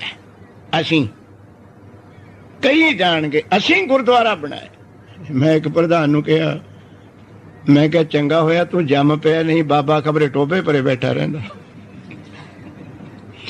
ਸਾਡੀ ਮੱਤ ਕਦ ਟਿਕਾਣੇ ਆਊਗੀ? ਗੁਰੂ ਦਾ ਘਰ ਅਸੀਂ ਬਣਾ ਰਹੇ ਹਾਂ। ਵੇਖੋ, ਕਹਿਣ ਜੋਗੀ ਗੱਲ ਹੈਗੀ। ਉਹ ਇਹ ਤੋਂ ਮੰਗ ਮੰਗ ਕੇ ਤਾਂ ਆਪਾਂ ਨੇ 4 ਇੱਟਾਂ ਲਾਈਆਂ, ਇਹਦੀ ਦਿੱਤੀ ਕੁੱਲੀ 'ਚ ਤਾਂ ਆਪਾਂ ਬੈਠੇ ਹਾਂ, ਆਪਾਂ ਇਹਦਾ ਹੀ ਘਰ ਬਣਾਉਣ ਲੱਗ ਗਏ। ਰੱਬ ਦਾ ਘਰ ਬੰਦਾ ਬਣਾ ਰਿਹਾ। ਵੇਖੋ ਕੈਸੀ ਗੱਲ ਹੈ, ਅਜੀਬ ਗੱਲ ਹੈ। ਅਸੀਂ ਗੁਰਦੁਆਰਾ ਬਣਾ, ਤੇਰੇ ਧਨ ਭਾਗ ਜੇ ਸੇਵਾ, ਤੇਰੇ 4 ਟੁਕੜੇ ਉੱਥੇ ਲੱਗ ਗਏ, ਬੀਜ ਬੀਜ ਲਿਆ ਤੂੰ, ਹਜ਼ਾਰਾਂ ਗੁਣਾ ਹੋ ਜਾਣਾ। ਧਰਤੀ ਵਿੱਚ ਜਦੋਂ ਕਿਸਾਨ ਬੀਜ ਪਾਉਂਦਾ ਤੇ ਧਰਤੀ ਨੂੰ ਲਲਕਾਰੇ ਮਾਰੇ, ਮੈਂ ਤੇਰੇ ਵਿੱਚ ਕਣਕ ਗੇਰੀ ਹੈ। ਧਰਤੀ ਨੇ ਤੇਰੀ ਕਣਕ ਤੇ ਮੂੰਗੀ ਲੈਣੀ, ਆਪਣਾ ਬੀਜ ਬੀਜਿਆ 20 ਗੁਣਾ ਬਣਾਉਣ ਨੂੰ। ਤੂੰ ਆ ਜਿਹੜਾ ਦਾਨ ਪੁੰਨ ਕਰਦੇ ਹੋ, ਰੱਬ ਤੇ ਕਾਹਦਾ ਆਪਣਾ ਵਧਾ ਰਹੇ ਹੋ? ਰੱਬ ਦਾ ਕਾਹਦਾ ਆਸਾਨ ਹੈ? ਇੱਕ ਦੇ ਕੇ 20 ਮੰਗਦੇ ਹੋ, 1000 ਮੰਗਦੇ ਹੋ। ਦਾ ਦੁਨੀਆ 70 ਆਖਰ ਜਿਹੜਾ ਇੱਥੇ ਦਾਨ ਪੁੰਨ ਕਰਦੇ ਹੋ, 10 ਗੁਣਾ ਪ੍ਰਮਾਤਮਾ ਇੱਥੇ ਦਿੰਦਾ ਹੈ ਤੇ 70 ਗੁਣਾ ਆਖਰ ਬੈਕੁੰਠ ਵਿੱਚ ਮਿਲੂਗਾ ਉਹਦਾ। ਦਾ ਦੁਨੀਆ 70 ਆਖਰ ਦਾਨ ਪੁੰਨ ਬੀਜਿਆ। ਕਹਿੰਦੇ ਅਸੀਂ ਗੁਰਦੁਆਰਾ, ਕਈ ਕਮੇਟੀਆਂ ਨੂੰ ਹੋਰ ਬੁਖਾਰ ਚੜਿਆ ਵਾ ਬਹੁਤ, ਇੱਥੇ ਵੀ ਖਬਰੇ ਹੋਵੇ ਥੋੜਾ ਬਹੁਤਾ। ਕਹਿੰਦੇ ਬਾਬਾ ਜੀ ਜਿੱਦਣ ਦੀ ਸਾਡੀ ਕਮੇਟੀ ਬਣੀ ਹੈ, ਅਸੀਂ ਗੁਰਦੁਆਰੇ ਦਾ ਸੁਧਾਰ ਕਰਤਾ। ਹਾਂ, ਤੋਂ ਪਹਿਲਾਂ ਗੁਰਦੁਆਰੇ ਨੂੰ ਟਾਈਫਾਈਡ ਹੋਇਆ ਵਾ ਤਾਂ ਖੁਸ਼ਾ ਤੇ ਨਾ ਤੁਸੀਂ ਟੀਕੇ ਲਵਾਤੇ। ਤੁਹਾਡੋਂ ਪਹਿਲਾਂ ਗੁਰਦੁਆਰੇ ਦੇ ਗੋਡੇ ਜੁੜੇ ਹੋਏ ਤੇ ਗੁਰਦੁਆਰੇ ਦਾ ਸੁਧਾਰ ਬੰਦਾ ਕਰ ਰਿਹਾ। ਵੇਖੋ, ਹੈਰਾਨ ਹੋਈ ਦੀਆਂ ਗੱਲਾਂ ਸੁਣ ਕੇ। ਜਿੱਦਣ ਦੀ ਸਾਡੀ ਕਮੇਟੀ ਬਣੀ ਹੈ, ਗੁਰਦੁਆਰਾ ਸੁਧਾਰਤਾ। ਹਾਂ, ਮਰ ਜਾਂਦਾ ਉਹ ਤਾਂ ਟੀਬੀ ਹੋਈ ਵੀ ਤੀ ਉਹਨੂੰ, ਤੁਸੀਂ ਹਸਪਤਾਲ ਲੈ ਗਏ ਗੁਰਦੁਆਰੇ ਨੂੰ ਕਰੇਨ ਪਾ ਕੇ, ਟੀਕੇ ਲਵਾਤੇ ਤੁਸੀਂ। ਆ ਪ੍ਰੇਮੀਓ, ਕਿਉਂ ਬਚਨ ਮੂੰਹ ਤੋਂ ਇਹ ਕੱਢਦੇ ਹੋ? ਗੁਰਦੁਆਰੇ ਨੂੰ ਨਹੀਂ ਸੁਧਾਰੀਦਾ, ਗੁਰਦੁਆਰੇ ਆ ਕੇ ਆਪ ਸੁਧਰੀਦਾ। ਹਸਪਤਾਲਾਂ ਨੂੰ ਰਾਜੀ ਨਹੀਂ ਕਰੀਦਾ, ਹਸਪਤਾਲ ਜਾ ਕੇ ਆਪ ਰਾਜੀ ਹੋਈਦਾ। ਉਹ ਮਰੀਜ਼ ਕਦੇ ਵੀ ਰਾਜੀ ਨਹੀਂ ਹੋਊ ਜਿਹੜਾ ਕਵੇ ਮੈਂ ਹਸਪਤਾਲ ਨੂੰ ਠੀਕ ਕਰਨਾ ਹੈ। ਉਹ ਤੂੰ ਆਪ ਠੀਕ ਹੋਣ ਆਏ ਹੈ। ਪਰ ਸਾਡਾ ਸੁਭਾਅ ਹੋ ਗਿਆ, ਮਰਦੇ ਮਰਦੇ ਨੂੰ ਪਾ ਕੇ ਟੈਕਸੀ 'ਚ ਲੈ ਕੇ, ਆ ਤੁਹਾਡੇ ਕੋਲੇ ਹੈ, ਮਰਦੇ ਮਰਦੇ ਨੂੰ ਗਾਂ ਜਾ ਕੇ ਡਾਕਟਰ ਨੂੰ ਖਿੱਚੀ ਫਿਰਦਾ, ਕਹਿੰਦਾ ਤੈਨੂੰ ਠੀਕ ਕਰਨਾ ਹੈ। ਅੱਜ ਕੋਸ਼ਾ ਦੇ ਨਾਮ ਬਾਬੇ ਗੰਗਾ ਫੁੱਲ ਪਏ ਪਈ ਹੈ। ਕੀਰਤ ਪ੍ਰਸਾਦ ਦੀ ਤਿਆਰੀ ਹੈ, ਫਿਰ ਮਰੀਜ਼ ਨੂੰ ਤਿਆਰ ਰੱਖਿਓ, ਸਧਾਰਨ ਪਾਠ ਰੱਖਣਾ ਹੀ ਪੈਣਾ। ਪਹਿਲੇ ਐਡਵਾਂਸ ਬੁਕਿੰਗ ਕਰਾ ਦਿਓ ਰਾਮ ਨੂੰ। ਜਿਹੜਾ ਹਸਪਤਾਲ ਜਾ ਕੇ ਕਹੇ ਮੈਂ ਹਸਪਤਾਲ ਨੂੰ ਠੀਕ ਕਰਨਾ ਹੈ, ਬਸ ਸਧਾਰਨ ਪਾਠ ਤਿਆਰ ਹੈ, ਬਣੀਆਂ ਪਈਆਂ ਤੇ ਕਹਾ। ਇਹ ਸਾਡਾ ਹਾਲ ਹੈ, ਅਸੀਂ ਗੁਰਦੁਆਰੇ ਨੂੰ ਠੀਕ ਕਰਦੇ ਫਿਰਦੇ ਹਾਂ। ਵੇਖੋ, ਐਸੀ ਗੱਲ ਗੁਰਸਿੱਖ ਪਿਆਰਿਓ, ਇੱਥੇ ਆ ਕੇ ਆਪ ਠੀਕ ਹੋਣ ਦੀ ਕੋਸ਼ਿਸ਼ ਕਰੋ। ਹਸਪਤਾਲ ਜਾ ਕੇ ਰਾਜੀ ਹੋਈਦਾ, ਉੱਥੇ ਦਾ ਬਚਨ ਮੰਨੋ ਤਾਂ ਰਾਜੀ ਹੋਵੋਗੇ। ਅਸੀਂ ਗੁਰਦੁਆਰੇ ਜਾ ਕੇ ਆਪਣਾ ਬਚਨ ਮਨਾਉਂਦੇ ਹਾਂ। ਇਹ ਅਸੀਂ ਬਣਾਏ ਹੈ, ਸਾਡਾ ਪ੍ਰਬੰਧ ਹੈ, ਸਾਡਾ ਇੱਥੇ ਹੁਕਮ ਚੱਲੇ। ਜਿਹੜਾ ਹਸਪਤਾਲ ਜਾ ਕੇ ਡਾਕਟਰ ਨੂੰ ਮਰੀਜ਼ ਕਵੇ ਕਿ ਮੇਰਾ ਕਹਿਣਾ ਮੰਨ, ਉਹ ਮਰੀਜ਼ ਖਤਮ ਕਦੇ ਵੀ ਰਾਜੀ ਨਹੀਂ ਹੋ। ਇੱਥੇ ਸਾਡੇ ਕੌਣ ਨੇ? ਗੁਰੂ ਗ੍ਰੰਥ ਸਾਹਿਬ ਭਾਈ ਗੁਰਦਾਸ ਜੀ ਕਹਿੰਦੇ ਸਤਿਗੁਰ ਵੈਦ ਸੁਜਾਨ ਹੈ। ਇਹ ਤਾਂ ਬਹੁਤ ਵੱਡਾ ਵੈਦ ਹੈ। ਇਹ ਕੈਸਾ ਵੈਦ ਹੈ? ਸੁਣਦੇ ਹੋ ਆਸਾ ਦੀ ਬਾਹਰ ਐਤਵਾਰ ਨੂੰ ਭਾਈ ਅਮਰੀਕ ਸਿੰਘ ਜੀ ਤੋਂ। ਕੈਸਾ ਵੈਦ ਹੈ? ਜਿਨ੍ਹਾਂ ਅੰਤਰ ਹਰ ਹਰ ਪ੍ਰੀਤ ਹੈ, ਤੇਜਨ ਸੁਗੜ ਸਿਆਣੇ ਰਾਮ ਰਾਜ। ਕੈਸਾ ਵੈਦ ਹੈ? ਇਹ ਬਾਹਰੋਂ ਭੁੱਲ ਚੁੱਕ ਜੇ, ਉਹ ਕੋਈ ਬਾਹਰੋਂ ਗਲਤੀ ਵੀ ਬੋਲਦੇ ਨੇ, ਇਹ ਵੈਦ ਜਾਣਦਾ ਹੈ ਅੰਦਰੋਂ ਠੀਕ ਹੈ। ਕਈ ਚੀਜ਼ਾਂ ਬਿਮਾਰੀਆਂ ਐਸੀਆਂ ਹੁੰਦੀਆਂ ਅੰਦਰੋਂ ਠੀਕ ਹੋਈਦਾ। ਸਕਿਨ ਡਿਸੀਜ਼ ਜਿਹੜੀ ਹੁੰਦੀ ਹੈ ਉਹ ਬਾਹਰ ਦੀ ਬਿਮਾਰੀ ਹੈ, ਅੰਦਰ ਦੀ ਨਹੀਂ ਹੈ। ਤੇ ਗੁਰਸਿੱਖ ਪਿਆਰਿਓ, ਸਾਡੇ ਵਿੱਚ ਵੀ ਹੋਰ ਸੁਣ ਲਓ, ਕੋਈ ਗਾਵੇ ਰਾਗੀ ਨਾਦੀ ਬੇਦੀ ਬਹੁ ਭਾਂਤ ਕਰ। ਰਾਗੀ ਕਿਵੇਂ ਗਾਵੇ? ਬੇਦੀ, ਜੋ ਵੇਦਾਂ ਨੇ 6 ਰਾਗ ਦੱਸੇ ਨੇ, ਵੇਦੀ ਵੇਦਾਂ ਦੇ ਦੱਸੇ ਹੋਏ ਰਾਗ। ਬੇਦੀ ਰਾਗੀ ਨਾਦੀ, ਨਾਦ ਲੈ, ਸਾਰੇ ਗਾਮਾ ਪਾਦਾ ਨਿਸ਼ਾ, ਜੋ ਲੈ ਹੈ ਉਹਦੀ, ਉਹਦੇ ਵਿੱਚ ਗਾਵੇ, ਸਮੇਂ ਸਿਰ ਗਾਵੇ। ਬਹੁ ਭਾਂਤ ਕਰ, ਬੜੇ ਰੰਗ ਰੰਗੀਲੇ ਰਾਗ ਗਾਵੇ। ਨਹੀਂ ਹਰ ਹਰ ਭੀਜੇ, ਹਰ ਕਰਤਾ ਸਭ ਕੁਝ ਜਾਣਦਾ। ਦੇਖੋ ਕੈਸਾ ਹੈ, ਆ ਹੈ ਵੈਦ ਸਾਡਾ ਸਤਿਗੁਰ। ਉਹ ਤੇਰਾ ਸਭ ਕੁਝ ਜਾਣਦਾ ਹੈ। ਕੀ ਜਾਣਦਾ? ਸਿਰ ਰੋਗ ਹੱਥ ਦੀਜੈ। ਇਹ ਵੈਦ ਦਾ ਅਰਥ ਹੈ ਭਾਈ, याद होने थोड़े जदों वैदां हकीमां कोल जाईदा सी नबज दिखाई दी सी अपना हथ देना पैंदा सी वैद नूं ਉਹ ਨਬਜੇ ਦੇਖਦੇ ਸੀ ਨਾ। ਇਹ ਵਾਹਿਗੁਰੂ ਐਸਾ ਵੈਦ ਹੈ ਸਾਡਾ ਗੁਰੂ ਗ੍ਰੰਥ ਸਾਹਿਬ ਜਿਵੇਂ ਇੱਕ ਕਾਬਲ ਵੈਦ ਹੱਥ ਦੀ ਨਬਜ ਦੇਖ ਕੇ ਸਿਰ ਦਾ ਰੋਗ ਦੱਸ ਦਿੰਦਾ, ਪੇਟ ਦਾ ਰੋਗ ਦੱਸ ਦਿੰਦਾ। ਇਹ ਜਿਹੀ ਵੈਦ ਤੈਨੂੰ ਦੇਖ ਕੇ ਹੀ ਅੰਦਰਲੇ ਰੋਗ ਪਛਾਣ ਜਾਂਦਾ ਇਹਦੇ ਵਿੱਚ ਕੀ ਹੈ। ਸਿਰ ਰੋਗ ਹੱਥ ਦੀ ਜੇ ਇਹ ਤਾਂ ਵੈਦ ਕੋਲ ਆਈਦਾ ਇੱਥੇ ਲੈ ਲੋ ਦਵਾਈ। सर्व रोग का औखद नाम मेरा वैद गुरु गोबिंदा हर हर नाम अवखद मुख देवे काटे जम की फंद। इथे दे रोगे नहीं साडा वैद गुरु हटाउंदा, ये अगले जन्म दे रोग भी कट दिंदा है। वो है वाहिगुरु दा नाम। इथे राजी होण आओ, इथे दवाई लैण आओ, इथे बचन मनण आओ, इथे सुधार करना आओ, इथे खुद सुधरन आओ। बस नहीं तो फिर नारद मुनि देख लो फसे होया फसा गया होरां नूं भी। सो अज दी इस तुक दी पहली तुहानूं इह सवैया पढ़न नूं बड़ा सकाला लगदा है, पर हुण जदों कुंडियां खुलणगियां फिर पता लगू। ये तो बहुत बार पढ़दे आं आपां अंतला बाबत देव सबै मुनिंदर महाशिव जोग करी, पर जिन्हां दे नौ है उन्हां ने किवें नहीं अंत पाया। एक एक तुक विच भेद पाया महाराज ने। ऐडा वड्डा नारद मुनि नहीं पा सकिया अंत। भट्ट कहंदे गुरु अर्जन देव जी तुसीं भी उसे दा रूप हो, ये ऋषि मुनि सिद्ध तुहाडा अंत नहीं पा सकते। ऐसी गद्दी ते तुसीं बैठे हो, इत्थों ही आपां हुण विचार लेके जानी है। थोड़ा बहुत सिमरन कर लिया करो, भुल्लो ना उहनूं। ये तुहाडा मैं बहाना नहीं मनदा कि टाइम नहीं है। भोजन खाण नूं टाइम हैगा, टीवी देखण नूं टाइम हैगा, गल्लां बातां मारन नूं टाइम हैगा। ये तुसीं टाइम बनाउंदे नहीं। चलो फिर की हाल होया गुरसिख प्यारिओ, थोड़ा जिहा याद करया करो। 5 पौड़ियां पढ़ लिया करो, दूजे दिन 6 कर लिया, तीजे दिन 10वीं ते पुज जाओगे। ਵਧਾਓ तुरो इस रस्ते दे उत्ते, नहीं तां फिर सब तो वड्डे चोरां विच गिणती हो जूगी। जिमें नारद सब तो वड्डा चोर मुनि हुंदा होया भुल गया वाहिगुरू नूं। ठी होई माया सतगुर सफली करन, भुल्लां तो खिमा बख्शनी, अगों लई शुद्ध सेवा करन दा बल बख्शना। वाहिगुरू जी का खालसा, वाहिगुरू जी की फतेह। नाम श्री वाहिगुरू साहिब जी। एक ओंकार सतनाम करता पुरख निर्भव निर्वैर अकाल मूरत अजूनी सैभं गुर प्रसाद। जाप आदि सच जुगादि सच है भी सच।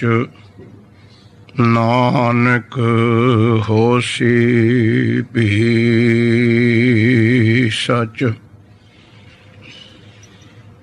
ऊंचा अगम पार प्रभ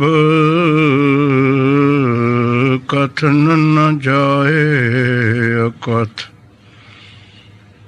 नानक प्रभ शरणागति राखन को समरथ। ज्यों बुलावे त्यों बोले स्वामी कुदरत कबन हमारी। साध संग नानक जस गायो जो प्रभ की अत प्यार। अमृत वेला सच नाम वड्याई विचार। करमी आवे कपड़ा नद ਬਦਰੀ ਮੋਖ ਦੋ। ਤੁਧ ਆਗੇ ਅਰਦਾਸ ਹਮਾਰੀ, ਜੀਉ ਪਿੰਡ ਸਭ ਤੇਰਾ। ਕਹੋ ਨਾਨਕ ਸਭ ਤੇਰੀ ਵਡਿਆਈ, ਕੋਈ ਨ ਜਾਣੈ ਮੇਰ। ਕਹੋ ਨਾਨਕ ਸਭ ਤੇਰੀ ਵਡਿਆਈ, ਕੋਈ ਨ ਜਾਣੈ ਮੇਰਾ। ਸਤਨਾਮ ਸ੍ਰੀ ਵਾਹਿਗੁਰੂ ਸਾਹਿਬ ਜੀ। ਅੰਤ ਨਾ ਪਾਵਤ ਦੇਵ ਸਭੈ ਮੁਨ, ਇੰਦਰ ਮਹਾਸਿਵ ਜੋਗ ਕਰੀ। ਹੁਣ ਵੇਦ ਗ੍ਰੰਥ ਵਿਚਾਰ ਰਹਿਓ, ਹਰ ਜਾਪ ਨ ਛਾਡਹੁ ਏਕ ਕਰੀ। ਮਥੁਰਾ ਜਨ ਕੋ ਪ੍ਰਭ ਦੀਨ ਦਿਆਲ ਹੈ, ਸੰਗਤ ਰਸਿਸ਼ਟ ਨਿਹਾਲ ਕਰੀ। ਰਾਮਦਾਸ ਗੁਰੂ ਜਗ ਤਾਰਨ ਕੋ, ਗੁਰ ਜੋਤ ਅਰਜਨ ਮਾਹਿ ਤਰੀ। ਵਾਹਿਗੁਰੂ ਜੀ ਕਾ ਖਾਲਸਾ, ਵਾਹਿਗੁਰੂ ਜੀ ਕੀ ਫਤਿਹ। ਪਰਮ ਸਤਿਕਾਰਯੋਗ ਗੁਰੂ ਜੀ ਕੀ ਸਾਜੀ ਨਵਾਜੀ ਗੁਰੂ ਸਰੂਪ ਸਾਧ ਸੰਗਤ, ਸਤ ਚਿਤ ਆਨੰਦ ਪਰਿਪੂਰਨ ਪਰਮਾਤਮ ਦੇਵ ਅਕਾਲ ਪੁਰਖ ਸ੍ਰੀ ਵਾਹਿਗੁਰੂ ਜੀ ਅਪਰੰਪਰ ਪਾਰ ਬ੍ਰਹਮ ਪਰਮੇਸ਼ਰ ਨੇ ਅਪਾਰ ਬਖਸ਼ਿਸ਼ ਕੀਤੀ ਹੈ, ਰਹਿਮਤ ਕੀਤੀ ਹੈ। ਜੋ ਅੰਮ੍ਰਿਤ ਵੇਲੇ ਦਾ ਅਮੋਲਕ ਸਮਾਂ ਸਤਿਗੁਰੂ ਸ੍ਰੀ ਗੁਰੂ ਗ੍ਰੰਥ ਸਾਹਿਬ ਜੁਗੋ ਜੁਗ ਅਟਲ ਸ਼ਬਦ ਅਵਤਾਰ, ਸਾਰੇ ਸੰਸਾਰ ਦੇ ਸਾਂਝੇ ਸਤਿਗੁਰ ਉਹਨਾਂ ਦੇ ਪਵਿੱਤਰ ਸੱਚਖੰਡ ਚਰਨਾਂ ਕਮਲਾਂ ਵਿੱਚ ਬੈਠ ਕੇ ਸਫਲ ਕਰਨ ਦਾ ਉਦਮ ਬਖਸ਼ਿਆ ਹੈ। ਆਪ ਮਾਈ ਭਾਈ ਧੰਤਾ ਦੇ ਜੋਗ ਹੋ, ਜੋ ਗੁਰੂ ਦੀ ਕਿਰਪਾ, ਗੁਰੂ ਦੇ ਬਖਸ਼ੇ ਉਦਮ, ਸਤਿਗੁਰਾਂ ਦੀ ਬਖਸ਼ੀ ਹੋਈ ਪ੍ਰੇਰਨਾ ਦਾ ਸਦਕਾ ਨਿਤਨੇਮ ਅਨੁਸਾਰ ਸਤਿਗੁਰਾਂ ਦੇ ਚਰਨਾਂ ਵਿੱਚ ਹਾਜ਼ਰ ਹੋਏ ਹੋ। ਧੰਨ ਧੰਨ ਸਤਿਗੁਰੂ ਗੁਰੂ ਗ੍ਰੰਥ ਸਾਹਿਬ ਮਹਾਰਾਜ ਜੀ ਦੇ ਪਾਵਨ ਪਵਿੱਤਰ ਦਰਸ਼ਨ, ਜੋ ਬਹੁਤ ਵੱਡਿਆਂ ਭਾਗਾਂ ਨਾਲ ਗੁਰ ਦਰਸ਼ਨ ਪਾਵੇ ਵੱਡ ਭਾਗ। ਬਹੁਤ ਵੱਡੇ ਭਾਗ ਹੋਣ ਉਦੋਂ ਗੁਰੂ ਦੇ ਦਰਸ਼ਨ। ਦਰਸ਼ਨ ਕੋ ਲੋਚੈ ਸਭ ਕੋਈ, ਪੂਰੇ ਭਾਗ ਪ੍ਰਾਪਤ ਹੋਈ। ਬਹੁਤ ਵੱਡੇ ਚੰਗੇ ਕਰਮ ਹੋਣ ਉਦੋਂ ਸਤਿਗੁਰਾਂ ਦੇ ਦਰਸ਼ਨ। ਫਿਰ ਸਤਿਗੁਰਾਂ ਦੇ ਚਰਨਾਂ ਵਿੱਚ ਬੈਠ ਕੇ ਸਤਿਗੁਰਾਂ ਦੇ ਬਚਨ, ਅਮੋਲਕ ਅੰਮ੍ਰਿਤ ਰੂਪੀ ਸ਼ਬਦ, ਕਥਾ ਕੀਰਤਨ, ਉਪਦੇਸ਼ ਸਰਵਣ ਕਰਨਾ, ਇਹ ਬਹੁਤ ਹੋਰ ਵੱਡਿਆਂ ਭਾਗਾਂ ਦਾ ਕੰਮ। ਸੋ ਆਪ ਧੰਤਾ ਦੇ ਯੋਗ ਹੋ, ਜਿਨ੍ਹਾਂ ਨੂੰ ਨਿਤਨੇਮ ਅਨੁਸਾਰ ਸਤਿਗੁਰਾਂ ਨੇ ਸੇਵਾ, ਲੰਗਰਾਂ ਦੀ ਸੰਗਤ ਦੇ ਦਰਸ਼ਨ ਦੀਦਾਰ, ਤੇ ਫਿਰ ਬੈਠ ਕੇ ਗੁਰੂ ਦੇ ਚਰਨਾਂ ਵਿੱਚ ਗੁਰਬਾਣੀ ਦੇ ਪਾਠ, ਕੀਰਤਨ, ਕਥਾ ਸਰਵਣ ਕਰਨ ਦਾ ਅਮੋਲਕ ਸਮਾਂ ਬਖਸ਼ਿਆ ਹੈ। ਗੁਰੂ ਜੀ ਦੀ ਰਹਿਮਤ ਦਾ ਸਦਕਾ ਗੁਰਬਾਣੀ ਦੀ ਵਿਚਾਰ, ਭੱਟਾਂ ਦੇ ਸਵਈਆਂ ਦੀ ਵਿਚਾਰ, ਸਤਿਗੁਰਾਂ ਦੀ ਮਹਿਮਾ, ਗੁਰੂ ਅਰਜਨ ਪਾਤਸ਼ਾਹ ਮਹੱਲੇ ਪੰਜਵੇਂ ਕੇ ਸਵਈਏ, ਮਹਾਨ ਵਿਦਵਾਨ, ਵੇਦਾਂ ਦੇ ਅਵਤਾਰ, ਸਤਿਗੁਰਾਂ ਦੇ ਸਨਮੁਖ ਚਰਨਾਂ ਵਿੱਚ ਹਾਜ਼ਰ ਹੋ ਕੇ ਆਪਣੇ ਪਿਛਲੇ ਜਨਮ ਦੇ ਪਾਪ ਨੂੰ ਬਖਸ਼ਾਉਣ ਵਾਸਤੇ, ਪ੍ਰਾਸ਼ਚਿਤ ਕਰਨ ਵਾਸਤੇ ਗੁਰੂ ਦੀ ਸ਼ਰਨ ਵਿੱਚ ਜੋ ਉਪਮਾ ਵਡਿਆਈ, ਜੋ ਗੁਰੂ ਦੀ ਸ਼ੋਭਾ, ਜੋ ਸਤਿਗੁਰਾਂ ਵਾਸਤੇ ਸੱਚੀ ਜਾਣਕਾਰੀ ਸਾਨੂੰ ਦੇ ਰਹੇ ਨੇ, ਆਓ ਸਾਰੀਆਂ ਸੰਗਤਾਂ ਤੁਸੀਂ ਅਦਬ ਸਤਿਕਾਰ ਦੇ ਨਾਲ ਸਰਵਣ ਕਰਦੇ ਹੋ। ਧੰਨ ਗੁਰੂ ਗ੍ਰੰਥ ਸਾਹਿਬ ਜੀ ਮਿਹਰ ਕਰਨ, ਸ਼ੁੱਧ ਸਪਸ਼ਟ ਸੇਵਾ ਕਰਨ ਦਾ ਬਲ ਬਖਸ਼ਣ। ਅਥਾਹ ਅਗੰਮ ਅਗੋਚਰ ਬਾਣੀ ਹੈ ਸਤਿਗੁਰਾਂ ਦੀ। ਸ਼ਰਧਾ ਭਾਵਨਾ ਦੇ ਨਾਲ ਅਗਲਾ ਉਪਦੇਸ਼ ਗੁਰੂ ਕੇ ਬਚਨ ਸਰਵਣ ਕਰੀਏ। ਅੰਤ ਨ ਪਾਵਤ ਦੇਵ ਸਵੈ ਮੁਨ, ਇੰਦਰ ਮਹਾਸਿਵ ਜੋਗ ਕਰੀ। ਇਸ ਪਦ ਦੇ ਵਿੱਚ ਮਹਾਨ ਵਿਦਵਾਨ ਭੱਟ ਪਿਛਲੇ ਪ੍ਰਮਾਣ ਦੇ ਰਹੇ ਨੇ, ਰਾਜੇ ਮਹਾਰਾਜੇ, ਰਿਸ਼ੀਆਂ ਮੁਨੀਆਂ ਪੈਗੰਬਰਾਂ ਦੇ, ਕਿਉਂਕਿ ਬਿਨਾਂ ਪ੍ਰਮਾਣਿਕ ਨਾ ਸਿੱਧ ਹੈ। ਤੇ ਸੰਸਕ੍ਰਿਤ ਦਾ ਕਰਤਾ ਕਹਿੰਦਾ ਪ੍ਰਮਾਣ ਤੋਂ ਬਿਨਾਂ ਕਿਸੇ ਚੀਜ਼ ਦੀ ਸਿੱਧੀ ਨਹੀਂ ਹੁੰਦੀ। ਦੋ ਚੀਜ਼ਾਂ ਸਾਡੇ ਹੱਥ ਵਿੱਚ ਹੋਣਗੀਆਂ ਤਾਂ ਹੀ ਅਸਲੀ ਨਕਲੀ ਦਾ ਸਾਨੂੰ ਭੇਦ ਹੋਵੇਗਾ, ਠੀਕ ਕਿਹੜੀ ਹੈ ਗਲਤ ਕਿਹੜੀ ਹੈ। ਉਹ ਪਿਛਲੇ ਯੁੱਗਾਂ ਦੇ ਅਵਤਾਰਾਂ ਦੀ ਗੱਦੀ ਸੇਵਾ ਸਿਮਰਨ ਉਹ ਸਾਨੂੰ ਦੱਸ ਕੇ ਗੁਰੂ ਨਾਨਕ ਦੀ ਗੱਦੀ ਦਾ ਨਿਰਣਾ ਦੱਸ ਰਹੇ ਨੇ ਇਸ ਬਾਣੀ ਦੇ ਵਿੱਚ। ਕੋਈ ਆਲੋਚਨਾ ਨਿੰਦਿਆ ਨਹੀਂ, ਨਿਰਣਾ ਕਰਨਾ, ਸਪਸ਼ਟੀਕਰਨ ਕਰਨਾ, ਕੋਈ ਵਹਿਮ ਨਾ ਰਹਿਣਾ, ਅਸਲੀਅਤ ਦਾ ਪਤਾ ਲੱਗ ਜਾਣਾ। ਇੰਦਰ ਰਾਜੇ ਦੀ ਬਹੁਤ ਵੱਡੀ ਕਥਾ ਹੈ, ਪੁਰਾਣਾਂ ਦੇ ਵਿੱਚ ਗ੍ਰੰਥ ਭਰੇ ਪਏ ਨੇ। ਕਿਉਂਕਿ 33 ਕਰੋੜ ਦੇਵਤੇ ਦਾ ਰਾਜਾ ਹੋਣਾ ਗੁਰਸਿੱਖ ਪਿਆਰਿਓ, ਸਵਰਗ ਬੈਕੁੰਠ ਦੀ ਗੱਦੀ ਉਹਨੂੰ ਪ੍ਰਾਪਤ ਹੈ ਕਿ ਬੜੇ ਅਮੋਲਕ ਚੀਜ਼ਾਂ ਰਤਨ ਮਹਾਰਾਜ ਨੇ ਉਹਨੂੰ ਬਖਸ਼ਿਸ਼ ਕੀਤੇ ਨੇ। ਉੱਚ ਸਰਵਾ ਘੋੜਾ, ਕਾਮ ਧੇਨ ਗਊ, ਜਿਹਦੇ ਕੋਲ ਖੜ ਕੇ ਕੋਈ ਕਾਮ ਨਾ ਕਰ ਲੋ ਉਹੀ ਪੂਰਨ ਕਰਦੀ ਹੈ। ਧੇਨ ਨਾਮ ਹੈ ਗਊ ਦਾ। ਤੁਸੀਂ ਬਾਣੀ ਵਿੱਚ ਧੇਨ ਪੜ੍ਹਿਆ ਨਾ, 12 ਮਾਹ ਵਿੱਚ। ਧੇਨ ਦੁੱਧ ਹੈ ਤੇ ਬਾਹਰੀ, ਕਿਤੇ ਨਾ ਆਵੇ ਕਾਮ। ਧੇਨ ਕਹਿੰਦੇ ਗਊ ਨੂੰ। ਕਾਮ ਕਹੀਏ ਕਾਮਨਾਵਾਂ, ਇੱਛਾਵਾਂ ਪੂਰਤੀ ਕਰਨ ਵਾਲੀ, ਉਹ ਵੀ ਉਹਦੇ ਦਰਵਾਜ਼ੇ 'ਚ ਖੜੀ ਹੈ। ਫਿਰ ਕਲਪ ਤਰ, ਤਰੂ ਕਹਿੰਦੇ ਨੇ ਹਿੰਦੀ ਵਿੱਚ ਗੁਰਮੁਖੋ ਦਰਖਤ ਨੂੰ। ਤਰੂ ਫਲ ਫੁੱਲ ਲਾਏ, ਪਿੱਛੇ ਭਜਨ ਆਇਆ ਸੀ। ਕਲਪ ਕਹੀਏ ਸਾਡੀਆਂ ਕਲਪਨਾਵਾਂ, ਲੋੜਾਂ, ਜੋ ਨੱਠਿਆ ਭੱਜਿਆ ਫਿਰਦਾ, ਆਹ ਚੀਜ਼ ਮਿਲੇ ਉਹ ਮਿਲੇ। ਉਹ ਜਿਹੜਾ ਵਰਿਕਸ਼ ਹੈ ਉਹਦੇ ਹੇਠ ਖੜ ਕੇ ਤੁਸੀਂ ਕੋਈ ਕਲਪਨਾ ਕਰ ਲਓ, ਉਹ ਵੀ ਇੱਛਾ ਪੂਰੀ ਕਰਦਾ। ਉਸੇ ਨੂੰ ਭਾਈ ਕਲਪਤਰ ਤੇ ਪਾਰਜਾਤ ਰੁੱਖ ਕਿਹਾ ਬਾਣੀ ਵਿੱਚ। ਪਾਰਜਾਤ ਉਹਨੂੰ ਤਾਂ ਕਹਿੰਦੇ, ਪਾਰੀ ਨਾਮ ਸੰਸਕ੍ਰਿਤ ਵਿੱਚ ਪਾਣੀ ਦਾ, ਜਾਤ ਨਾਮ ਪੈਦਾ ਹੋਣ ਦਾ। ਉਹ ਪਾਣੀ ਵਿੱਚੋਂ ਪੈਦਾ ਹੋਇਆ, ਸਮੁੰਦਰ ਵਿੱਚੋਂ, ਜਿਸ ਕਰਕੇ ਉਸ ਦਰਖਤ ਦਾ ਨਾਮ ਪਾਰੀ ਜਾਤ ਹੈ। ਇਹ ਵੀ ਉਹਦੇ ਦਰਵਾਜ਼ੇ 'ਚ ਖੜਾ ਹੈ, ਜੋ ਚੀਜ਼ਾਂ ਮੰਗੇ। ਬਹੁਤ ਅਮੀਰ, ਪ੍ਰਭਤਾ ਦਾ ਮਾਲਕ, ਉਹਨੂੰ ਵੀ ਫਿਰ ਮਾਣ ਹੁੰਦਾ ਹੀ ਹੈ। ਇਹ ਚੀਜ਼ਾਂ ਜਿੱਥੇ ਤਿੰਨ ਹੈ ਭਾਈ, ਜਿੱਥੇ ਇੱਕੋ ਆ ਜਾਵੇ ਉੱਥੇ ਮਾਣ ਹੋ ਜਾਂਦਾ। ਤਿੰਨ ਚੀਜ਼ਾਂ ਹਨ, ਮਹਾਰਾਜ ਦੀ ਬਾਣੀ ਕਹਿੰਦੀ, ਜੋਬਨ, ਧਨ, ਪ੍ਰਭਤਾ, ਕੈ ਮਦ ਮੈਂ ਅਹਨਿਸ ਰਹਿ ਦੀਵਾਨਾ।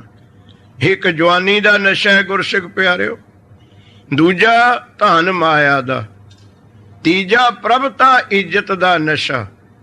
ਇਹ ਐਸੇ ਨਸ਼ੇ ਨੇ, ਗੁਰੂ ਮਹਾਰਾਜ ਕਹਿੰਦੇ ਇਹ ਦਿਨ ਰਾਤ ਹੀ ਬੇਹੋਸ਼ ਰੱਖਦੇ ਨੇ ਬੰਦੇ ਨੂੰ। ਇਹ ਨਿਸ ਦਿਨ ਤੇ ਰਾਤ ਦੀਵਾਨਾ ਬਣਿਆ ਫਿਰਦਾ ਹੈ, ਬੇਹੋਸ਼ ਹੋਇਆ ਫਿਰਦਾ ਹੈ। ਜੋ ਬੰਦਾ ਨਸ਼ਾ ਹੀ ਐਸੀ ਹੈ। ਤਰਨ ਤੇਜ, ਉਹ ਜੋ ਬੰਦਾ ਜੋ ਤਰਨ ਕਹੀਏ ਤੇਜ, ਉਹ ਐਸਾ ਹੈ ਸਰ ਅਵਸਰ ਨਾ ਪਛਾਣੇ, ਚੰਗੇ ਮੜੇ ਨੂੰ ਪਛਾਣਦੇ ਹੀ ਨਹੀਂ ਜੋ ਬੰਦੇ ਦਿਨ। ਚੰਗਾ ਕੀ ਹੈ ਮਾੜਾ ਕੀ ਹੈ, ਉਹ ਐਸਾ ਨਸ਼ਾ ਹੈ। ਤੇ ਧੰਨ ਗੁਰਮੁਖ ਪਿਆਰਿਓ, ਜਿੱਥੇ ਮਾਇਆ ਆ ਜਾਵੇ ਇਹਦਾ ਵੀ ਨਸ਼ਾ ਹੈ, ਇਹ ਵੀ ਪਾਗਲ ਕਰਦੀ ਹੈ। ਇਹਨੂੰ ਤਾਂ ਮਹਾਰਾਜ ਨੇ ਹੋਰੇ ਲਿਖਿਆ ਬਾਣੀ ਵਿੱਚ, ਮਾਇਆ ਤਾਰੀ ਅਤ ਅੰਨਾ ਬੋਲਾ। ਛੋਟਾ ਅੰਨਾ ਬੋਲਾ ਨਹੀਂ ਲਿਖਿਆ, ਅਤਕ ਹੈ, ਜੀ ਤੋਂ ਗਾਹਾਂ ਕੋਈ ਅੰਨਾ ਬੋਲਾ ਹੋਵੇ ਹੀ ਨਾ। ਉਹ ਹੁੰਦਾ ਜਿੱਥੇ ਮਾਇਆ ਬਹੁਤੀ ਆ ਜਾਵੇ, ਉਹ ਅੰਨਾ ਬੋਲਾ ਹੋ ਜਾਂਦਾ। ਅੰਨਾ ਕਿਉਂ ਹੋ ਜਾਂਦਾ? ਦਿਖਦਾ ਹੀ ਨਹੀਂ ਕੁਝ। ਆਪਣੇ ਭੈਣ ਭਰਾ ਵੀ ਦਿਖਣ ਤੋਂ ਹਟ ਜਾਂਦੇ, ਹੋਰ ਤਾਂ ਕੀ ਦਿਖਣਾ ਉਹਨੂੰ। ਆਪਣਿਆਂ ਨੂੰ ਇਹ ਪਰਾਏ ਸਮਝਣ ਲੱਗ ਜਾਂਦਾ ਹੈ। ਜਿੱਥੇ 4 ਪੈਸੇ ਇਕੱਠੇ ਹੋ ਜਾਣ ਗੁਰਸਿੱਖ ਪਿਆਰਿਓ, ਉਹੀ ਬੈਠਾ ਅੰਦਰ ਸੋਚੀ ਜਾਊਗਾ ਇਹਨਾਂ ਨਾਲ ਹੁਣ ਬੋਲਣਾ ਨਹੀਂ ਕਿਤੇ ਆ ਕੇ ਪੈਸੇ ਨਾ ਮੰਗ ਲੈਣ, ਆਧਾਰ ਮੰਗਣਗੇ। ਆਪਣਿਆਂ ਨੂੰ ਇਹ ਦੇਖਣ ਤੋਂ ਹਟ ਜਾਂਦਾ ਤੇ ਆਪਣਿਆਂ ਦੀਆਂ ਗੱਲਾਂ ਬਚਨ ਸੁਣਨ ਵਾਸਤੇ ਅੰਨਾ ਬੋਲਾ ਨਹੀਂ ਸੁਣਦਾ। ਗੁਰਸਿੱਖ ਪਿਆਰਿਓ, ਫਿਰ ਅਸਲ ਅੰਨਾ ਬੋਲਾ ਕੌਣ ਹੈ?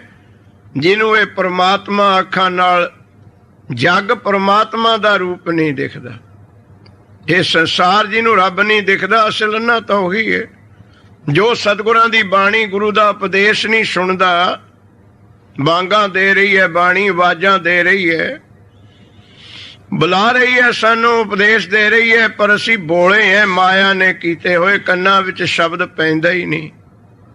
ਉਹ ਗੁਰਮੁਖ ਪਿਆਰਿਓ, ਜੋਬਨ ਧਨ ਪ੍ਰਭਤਾ, ਜਦੋਂ ਇੱਜ਼ਤ ਹੋ ਜਾਵੇ ਕਿਸੇ ਦੀ, ਮਾਣ ਹੋਣ ਲੱਗ ਜਾਵੇ, ਵਡਿਆਈ, ਇਹ ਵੀ ਪਾਗਲ ਕਰਦੀ ਹੈ ਬੰਦੇ ਨੂੰ। ਤੁਲਸੀ ਨੇ ਤਾਂ ਕਿਹਾ ਹੀ ਹੈ ਨਾ, ਐਸਾ ਕੋ ਜਨਮਿਓ ਜਗ ਮਾਹੀ, ਮਾਣ ਪਾਏ ਮਦ ਪਾਵਤ ਨਾਹੀ। ਉਹ ਸੰਸਾਰ ਦੇ ਲੋਕੋ ਕੋਈ ਐਸਾ ਦੱਸੋ ਦੁਨੀਆ ਵਿੱਚ ਜਿਹਦੀ ਇੱਜ਼ਤ ਹੋਣ ਲੱਗ ਜਾਵੇ ਤੇ ਹਉਮੈ ਨਾ ਕਰੇ। ਜਦੇ ਹਉਮੈ ਆ ਜਾਣੀ ਹੈ, ਜਦੇ ਹੰਕਾਰ ਆ ਜਾਣੇ।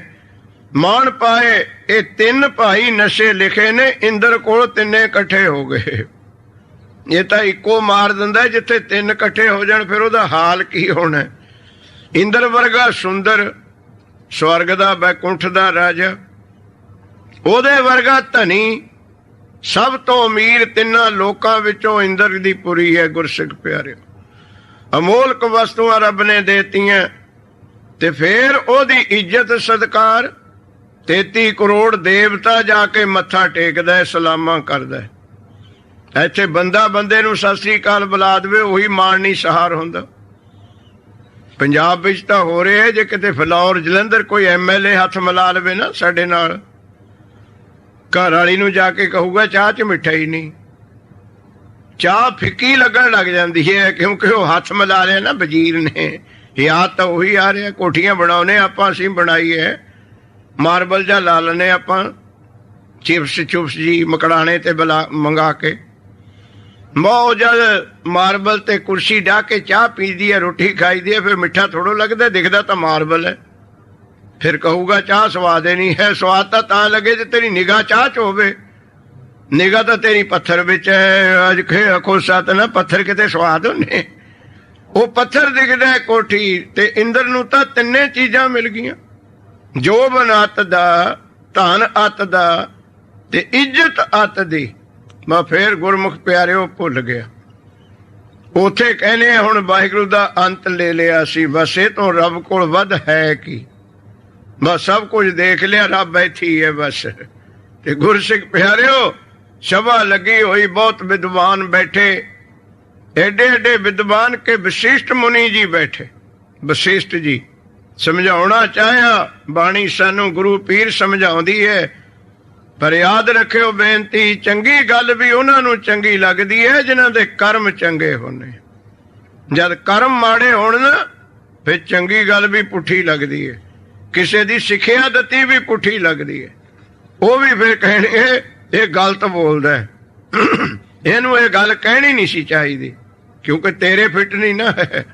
ਉਹ ਕਰਮ ਮਾੜੇ ਨੇ, ਵਸਤੂ ਅੰਦਰ ਵਸ ਸਮਾਵੇ, ਸ਼ੁਭ ਗੁਣ ਸ਼ੁਭ ਚੰਗੀ ਗੱਲ ਵੀ ਤਾਂ ਅੰਦਰ ਵਸਦੀ ਹੈ ਜੇ ਸਾਡਾ ਭਾਂਡਾ ਚੰਗਾ ਹੋਵੇ।